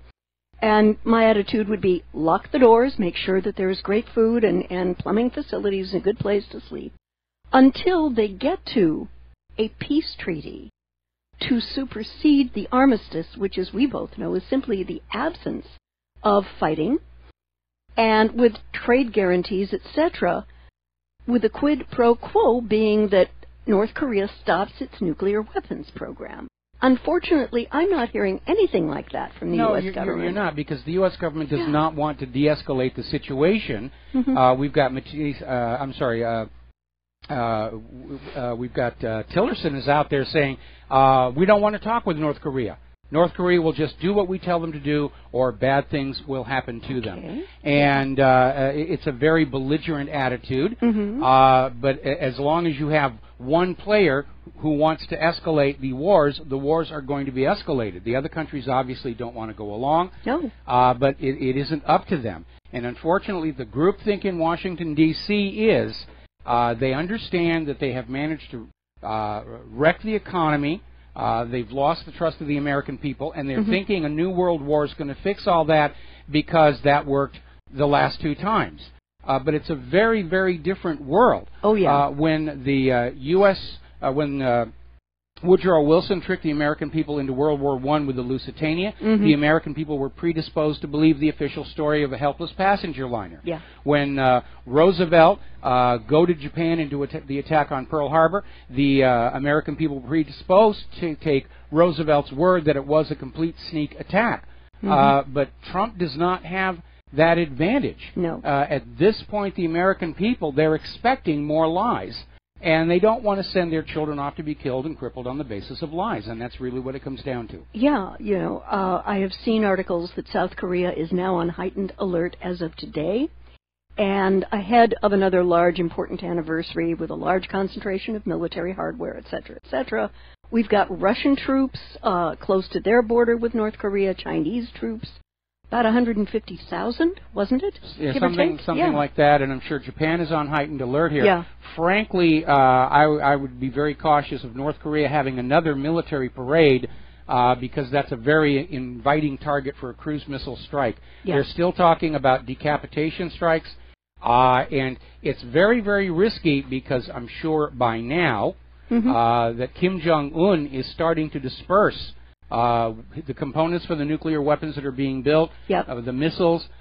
We know that North Korea has an extensive military tunnel system where these missiles can be driven into and vanish from sight. Right, right. And regarding the satellite pictures, I've been hearing about it as well, that water's being pumped out, which is something that can precede detonation because you don't need that steam, radioactive steam coming out. Right. The last analysis I saw was the workers at the site are observed playing soccer, which means they're basically waiting in a holding pattern. Yeah, yeah.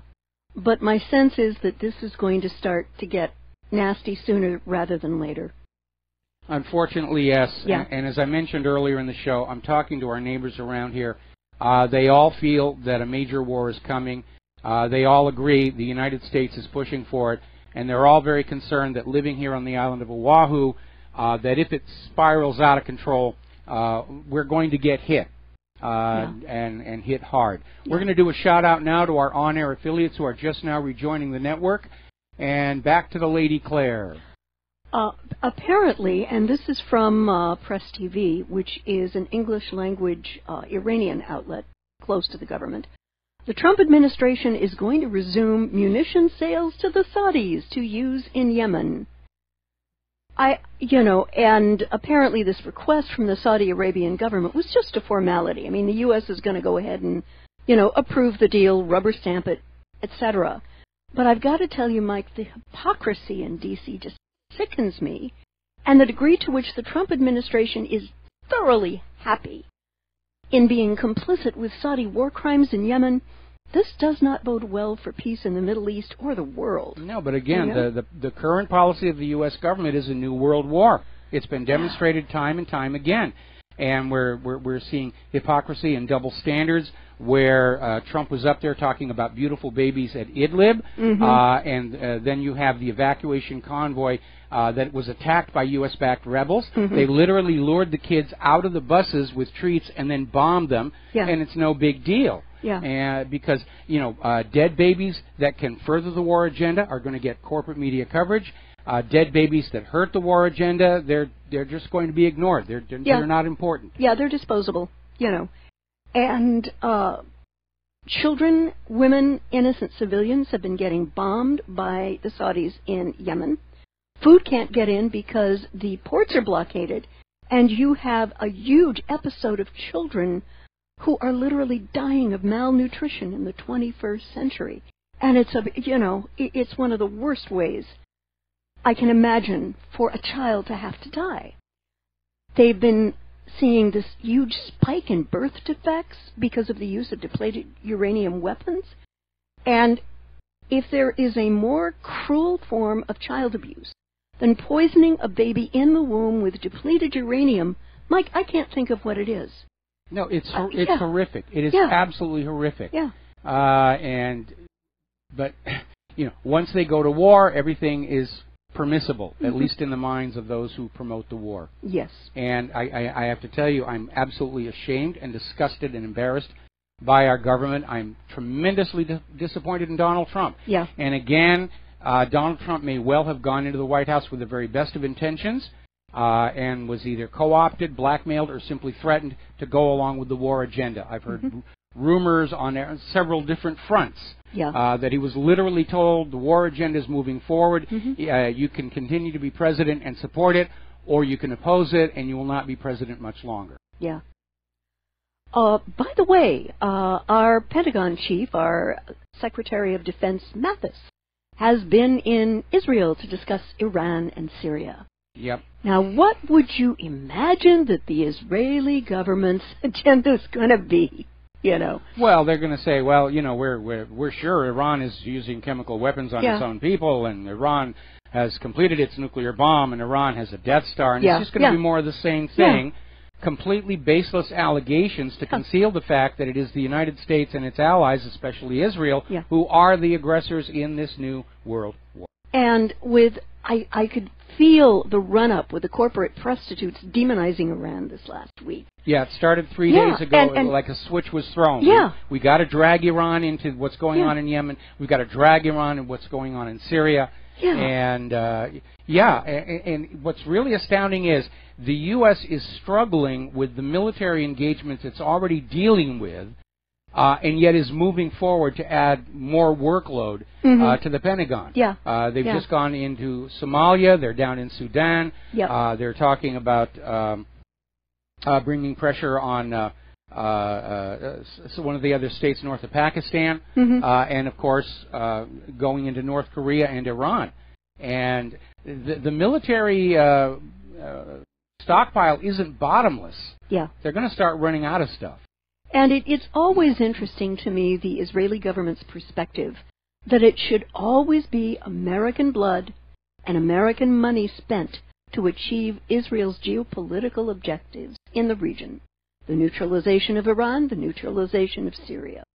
But the neutralization of Iraq. Yeah. But as I mentioned in a previous article I posted, there is a 6,000-pound gorilla resting comfortably stretched across the Bösendorfer in the living room. And that 6,000-pound gorilla is Russia. If the United States keeps meddling in Syria on the ground, Syria may well push al-Assad into inviting Russian ground troops into the fray. He's already out there saying he's not going to rule it out. Oh, man. He's not going to rule it out. And I would like to ask Secretary of Defense Mattis, because he knows the kind of arms and training and equipment the Russians have, is he really going to bet the future existence of this country on against that? I am hoping and praying that the short answer is no, but Mike? I don't think they're being analytical. Yeah. I think they're just caught up in this mythos that the United States has never lost a war, not mentioning Vietnam, of course. Yes. But, of course, we never won in North Korea. No. And it's not like the United States won World War I and World War II all by itself. Yeah. Now, the reality is that since the end of World War II, the U.S. has engaged in these covert interventions in other countries. They've only succeeded half the time. That's not a good batting average. It's a lousy track record. Yes. It's a lousy track record. And speaking of war and weapons, China is building the world's largest nuclear submarine facility.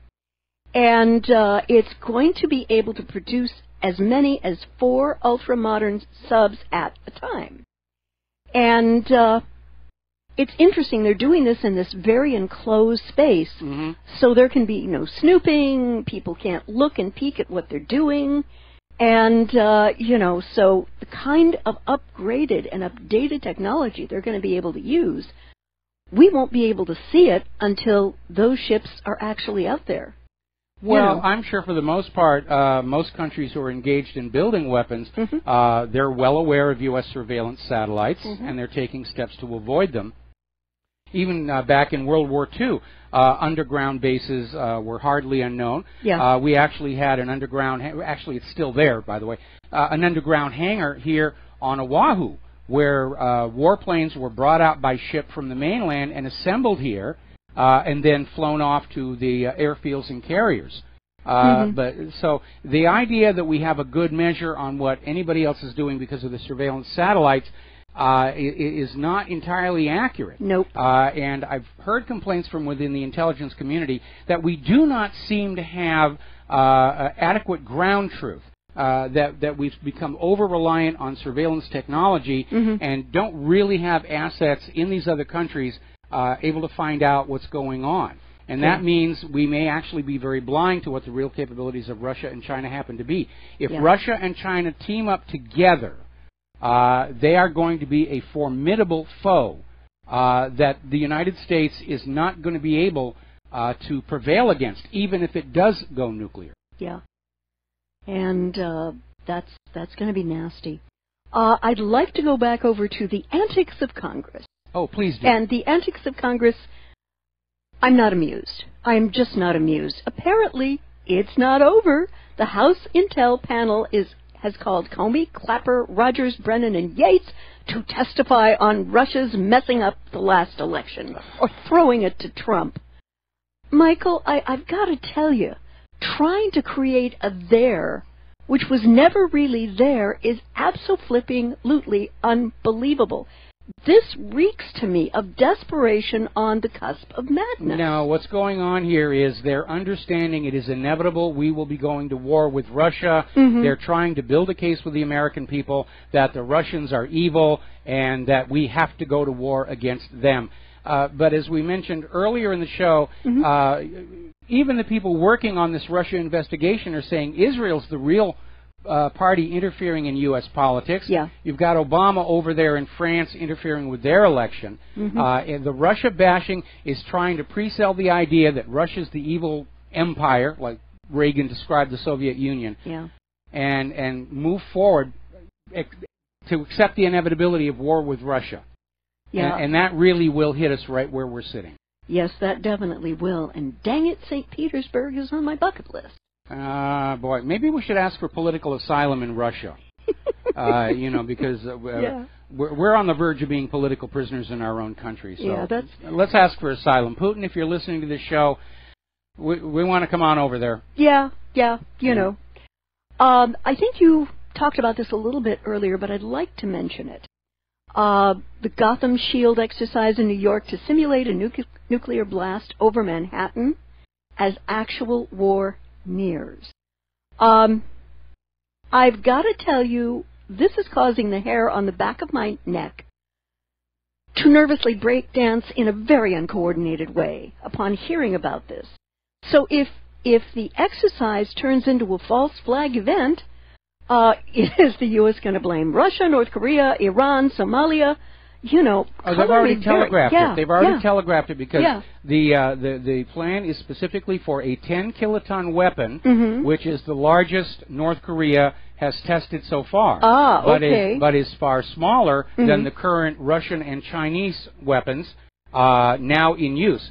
Now, they may try and claim it was Iran's 10-kiloton nuclear weapon, but we need to remember that there is a radioactive hotspot around the Israeli embassy in New York City. Right. And it was discovered when the Nuclear Emergency Search Team was creating baseline maps to make it easier to find a new radiation source without having to go through all the benign radiation sources, radiotherapy machines at hospitals, isotope samples at various labs and research universities.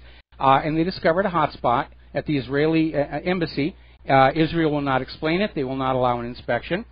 And we need to remember that Israel's first-generation nuclear weapons were made with weapons-grade uranium smuggled out of the United States of America. So what if they left behind enough to build a bomb? Because once you've got that uranium, building an actual bomb, especially one that doesn't have to fly, that's very, very easy to do. And at this point, we know there has to be a false flag, because the American people they're tired of war, they're not supporting the war. Crashing planes into buildings is passé, it's old hat. They're going to have to do something that is so terrible and horrific that Americans are going to be too afraid to take the chance that it's not true. And that means that there's a real possibility of a nuclear false flag attack to get things going. Look what the government has done before. Sink the Lusitania, claim Pearl Harbor was a surprise. This is how the government gets us into wars, with hoaxes. And they understand the American people are deeply distrustful of the government, and that means they're going to have to do something really, really big. And we know that in past false flag terror attacks, there have been drills taking place at the exact same time and location. That was true on 9/11. Boston Marathon, too. Boston Marathon bombing, the London 77 tube false flag. And the reason they have the drills going on at the same time is to provide cover for all the assets getting into place. And at some point, somebody makes a decision for the drill to actually go live and go ahead with whatever they're going to do. And the fact that they're talking about a 10-kiloton warhead seems to suggest a linkage to North Korea, or possibly claim that Iran has attacked us. Now, here's the question I would ask. With all of the insane security to which Americans like you and me have to submit when we go on a plane, how did it get there? You know? Well, that's a good question, and when we come back from this commercial break, I will have an answer. Thank you. And aloha, America. Welcome back to our show here. And now, first of all, if there's a nuclear explosion in the U.S., it's a false flag. That's a given.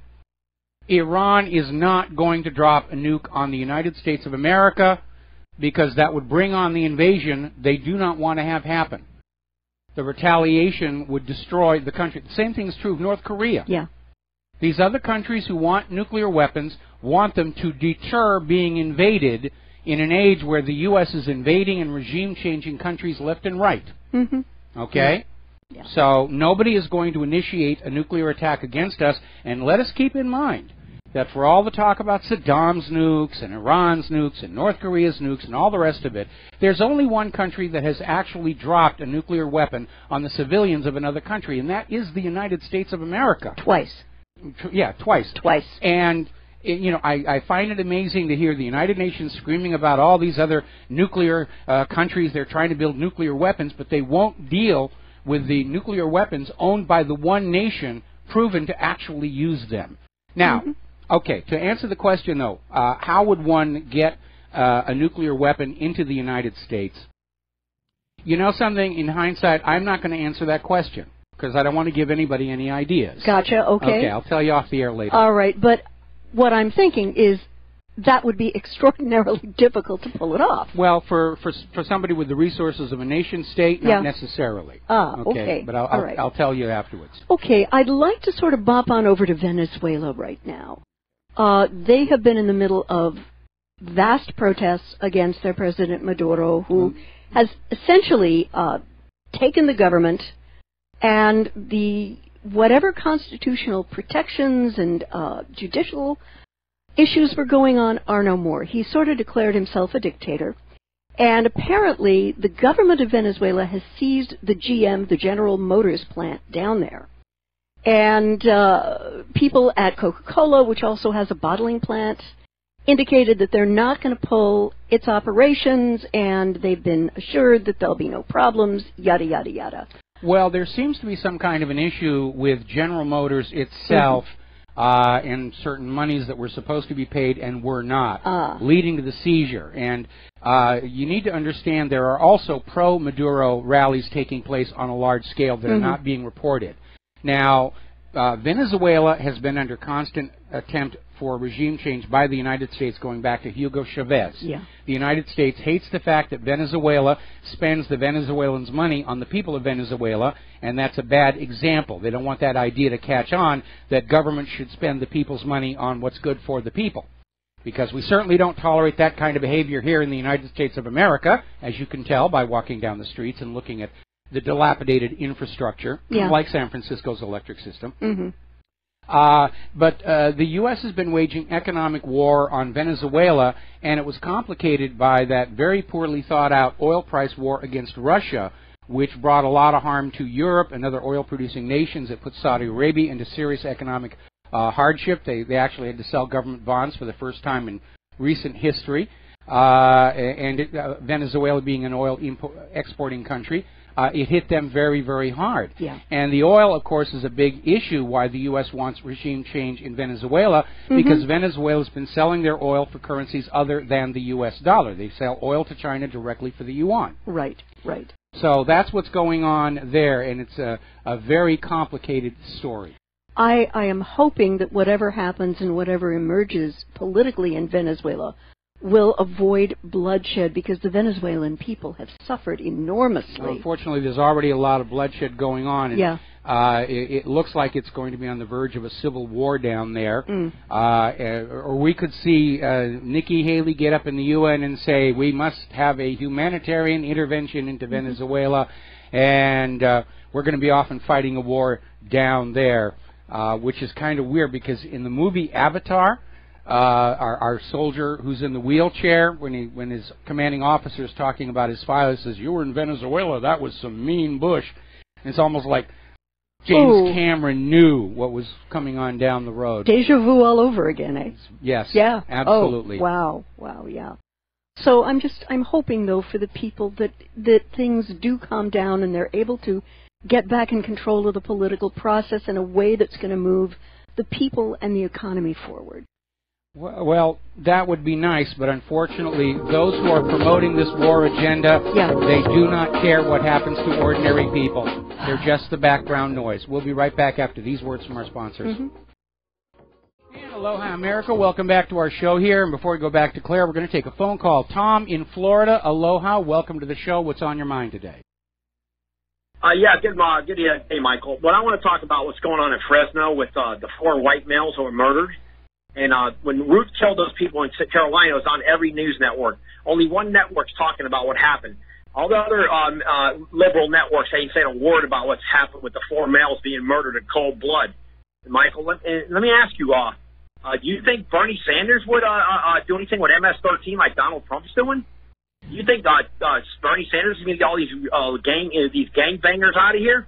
And Michael, go back to it. If you heard, I can't believe what I saw. I saw on a website the other day, 13,800 white Americans have been murdered in the United States in the last 2 years by Afro-Americans. Is that true?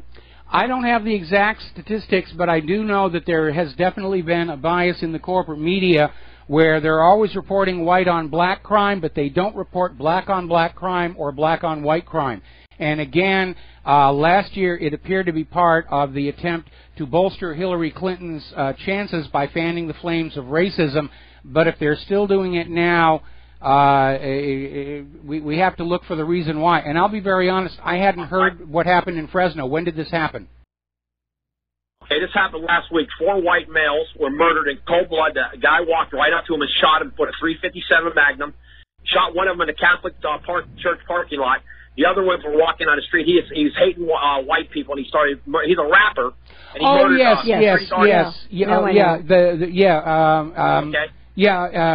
I thought originally they said he was shouting Allahu Akbar. Aloha Snack Bar or whatever it is. Apparently, I heard he was a rapper. He's got a video out. I'd like to know, first of all, if he's on prescription antidepressants. And the second issue is that, again, yes, there has been a very obvious bias in corporate media. Certain things are reported to push certain political agendas. News that doesn't support the agendas gets ignored. And that's true with the crime statistics. It's true with the civilians being killed in the war zones. Only those civilians whose deaths support the war agenda are getting press coverage, and everybody else is being ignored. Well, Michael, again, what I want to reiterate is this.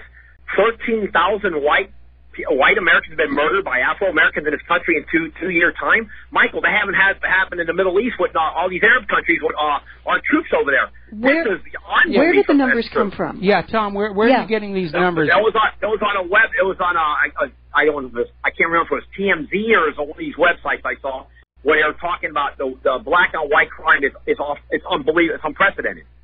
All right. Well, I'll tell you what.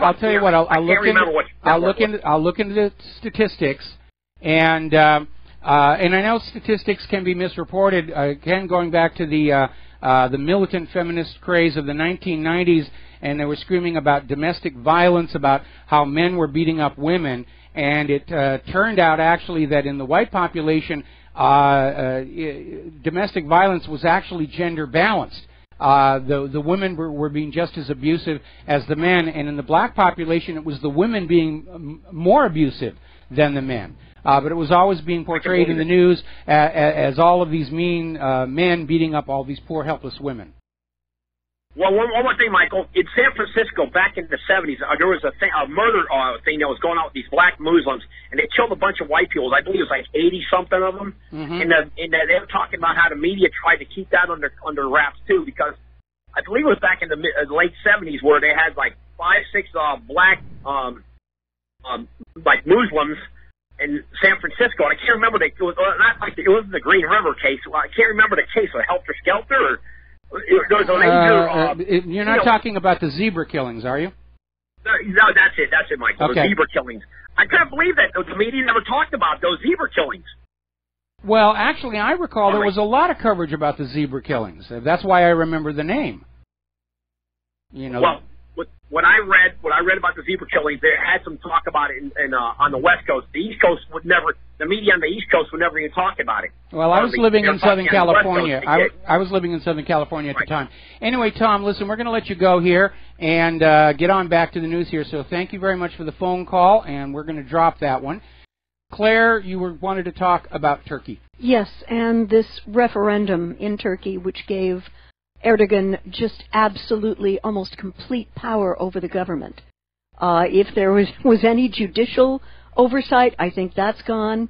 And it's really unfortunate. We don't even know how much voter fraud was there to have caused this we're to already pass. Getting the indications. I mean, really? Erdogan won the referendum by just about 1 percentage point, which in most places would lead to an immediate recount. We know that there were 1.5 million ballots that were not properly submitted. They're supposed to be in a special envelope and with a special stamp as part of their guards against election fraud. And the Turkish election official, the top election official, said, well, we're going to go ahead and count them anyway, even though they're the wrong form. International observers are saying there's another 2 million votes that are very, very dubious. Yikes. And again, we see election fraud happening all over the globe.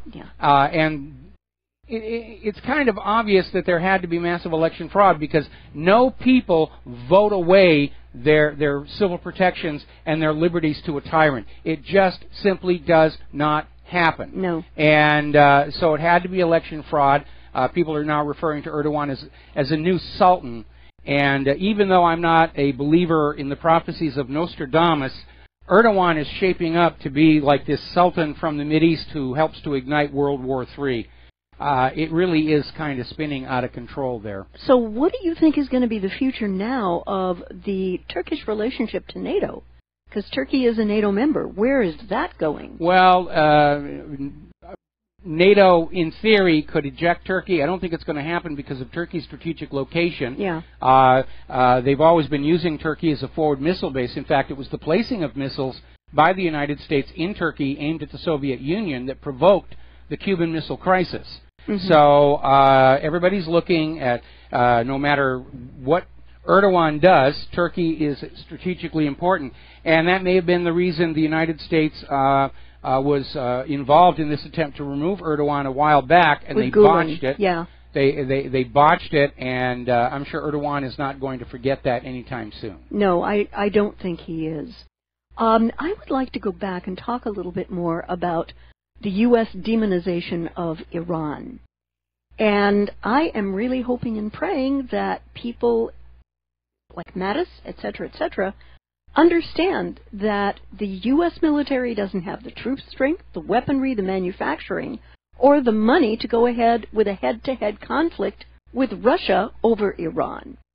This magical thinking, urging the U.S. government to go to war with a country that's never attacked us, but just had the temerity to throw out its U.S.-backed puppet ruler, the Shah in 79, is horrifically dangerous. Well, Iran is coming up on their new elections. They've already said that Ahmadinejad is not allowed to run again, so they can't scream about Ahmadinejad coming back and wanting to wipe Israel off the face of the earth. But you're right about the magical thinking, and looking over the last 16 years, with the exception of Iraq, which is still having to be garrisoned and we're still fighting there, the U.S. has not actually won any of these wars they've started. Nope. They're still quagmires, they're still dragging on, and to be taking on an added workload against a major nation like Iran, which is now being backed by Russia and China. Remember, earlier in the show we were talking about Russia's going to bring Iran into the Shanghai Cooperative. Yes. And it has to be magical thinking.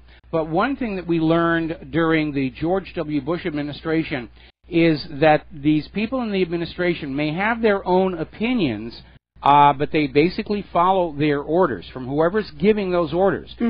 We know now that Colin Powell knew he was lying when he was showing all the pictures about Iraq's weapons of mass destruction, and he held up his little vial of talcum powder.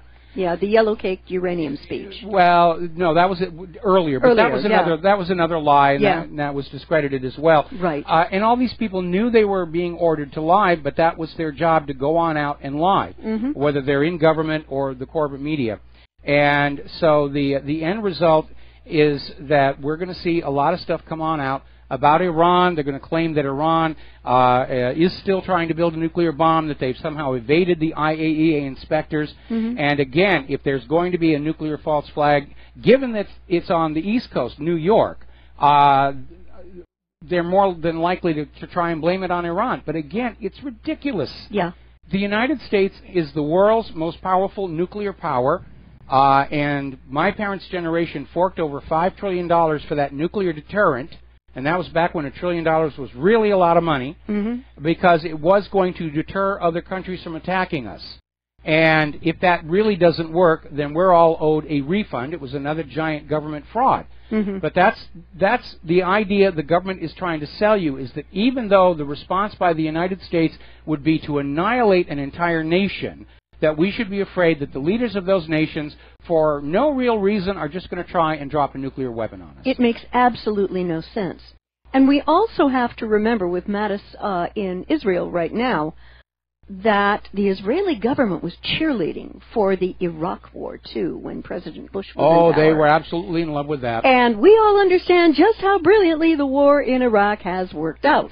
Well, it worked out good for the defense contractors, and it worked out good for Israel, which is up there buying assets at fire sale prices. Yeah.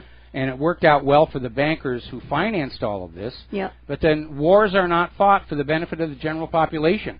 Wars are fought to make the rich people richer, and the ordinary population are just the gaming pieces to be just spent to win the war. And we're talking about your children. Yeah. And we're talking about your children being killed and crippled in wars based on greed and pipeline rights of way. We're going to take a phone call here. Terry in Tennessee. Aloha. Welcome to the show. What's on your mind? Oh, hello. Hello. Hi. I wanted to ask Claire a question. Okay. A while back, you had mentioned something about doing a project about people that had been married for a long time, and I thought about that. I couldn't find the right pictures. I've had to do a move. My husband and I retired. We've been married 42 years. Congratulations. And I know. It's wonderful. I think that was the I Stand Amazed video. Yes, that was the I Stand Amazed video, Yeah. And so what I wanted to do was I finally found two pictures that kind of match up, us back way in the day and us back here in the future. Okay. And we are expectant grandparents now. It's well, so exciting. Congratulations. But that video's over and done with, and we don't go back and rework old projects. We just move on to new projects, and I Stand Amazed is already done. In fact, there were two versions of it. Really? There was the original one where we had all the reader photos that came on in, and then I did another version of it that was basically focused on Claire and I for our 20th wedding anniversary. Which I love. Yes, and but that was like 3-4 years ago that we did that. So it's been a while. Yeah, we don't go back and rework the old stuff. Been a while. Yeah, afraid so. Yeah. All right. Okay, well listen. Wanted to know if you were still working on it. Okay. No, it's done. All right. Take care. And Thank congratulations on the grandchildren. Bye-bye. Yeah, bye-bye. All right, there we go. Now, next. Okay. Trump's Attorney General wants to arrest Julian Assange. Now, how exactly he's going to do this, because Assange is in the Ecuadorian embassy in London. Now, what is your guess on this? Do you think that the British authorities plan to violate international law and storm the embassy and arrest Assange in behalf of the U.S.? Well, they were trying to put pressure on Ecuador's government to deny the asylum. In fact, it even became an issue in Ecuador's recent elections, where one of the candidates said, if I win, I will revoke Assange's asylum. But if they can't get Ecuador to revoke the asylum and they invade the embassy, the political fallout from that is going to be very, very bad for the United States. That's an act of war, isn't it? It's an act of war. Yeah, and it's definitely it's a violation of long-standing global international law and diplomatic principle. Right. And it's going to send a message to the rest of the world that the United States might just go ahead and invade your embassy for whatever they want to do. Now, we have Marine Le Pen, who's already out there saying that if she wins the presidency in this upcoming election, that she's going to grant Julian Assange and Edward Snowden asylum in France, grant them French citizenship so they can stay there for the rest of their lives. And what's really amazing is to see our government screaming that they want to arrest Julian Assange for exposing the crimes of Hillary Clinton, but they wouldn't arrest Hillary Clinton for committing those crimes in the first place. Yeah. And so we're seeing on display here a government that empowers and protects criminals and only goes after those trying to expose the crimes. And again, go look at that graphic I put at the top of the main page. Robert F. Kennedy, in 1961, declared war on organized crime, and at the moment it looks like organized crime has won. And that is what is running this country. Yeah, it's really sad, and, you know, you vote, and you vote, and you vote, and yet nothing changes, Mike. The agenda stays the same, the agenda of the deep state. And the corporate moneyed just never changes, you know? Well, I am dealing with this incredible disappointment. I really had thought that by keeping Hillary out of the White House, we were going to get Trump in. We were going to see the rise of the independent media. We were going to pull back from this insane rush to a world war that I don't think this country can win. And to see us still irrevocably on that path now, it's hard for somebody to look at that and remain entirely cheerful. Sweetheart, I mean, me too. And a lot of other people out there who were very concerned about a Clinton presidency. But yeah, it's frustrating. And I think one of the most important things we need to do right now is to figure out how to take care of each other and people around us we care about. We have a wonderful friend who lives just catty-cornered from us with a 2.5-year-old who is just precious. And his favorite word at 2.5, and every one of you out there who's a parent or grandparent will understand this, is no. And said in just that inflection.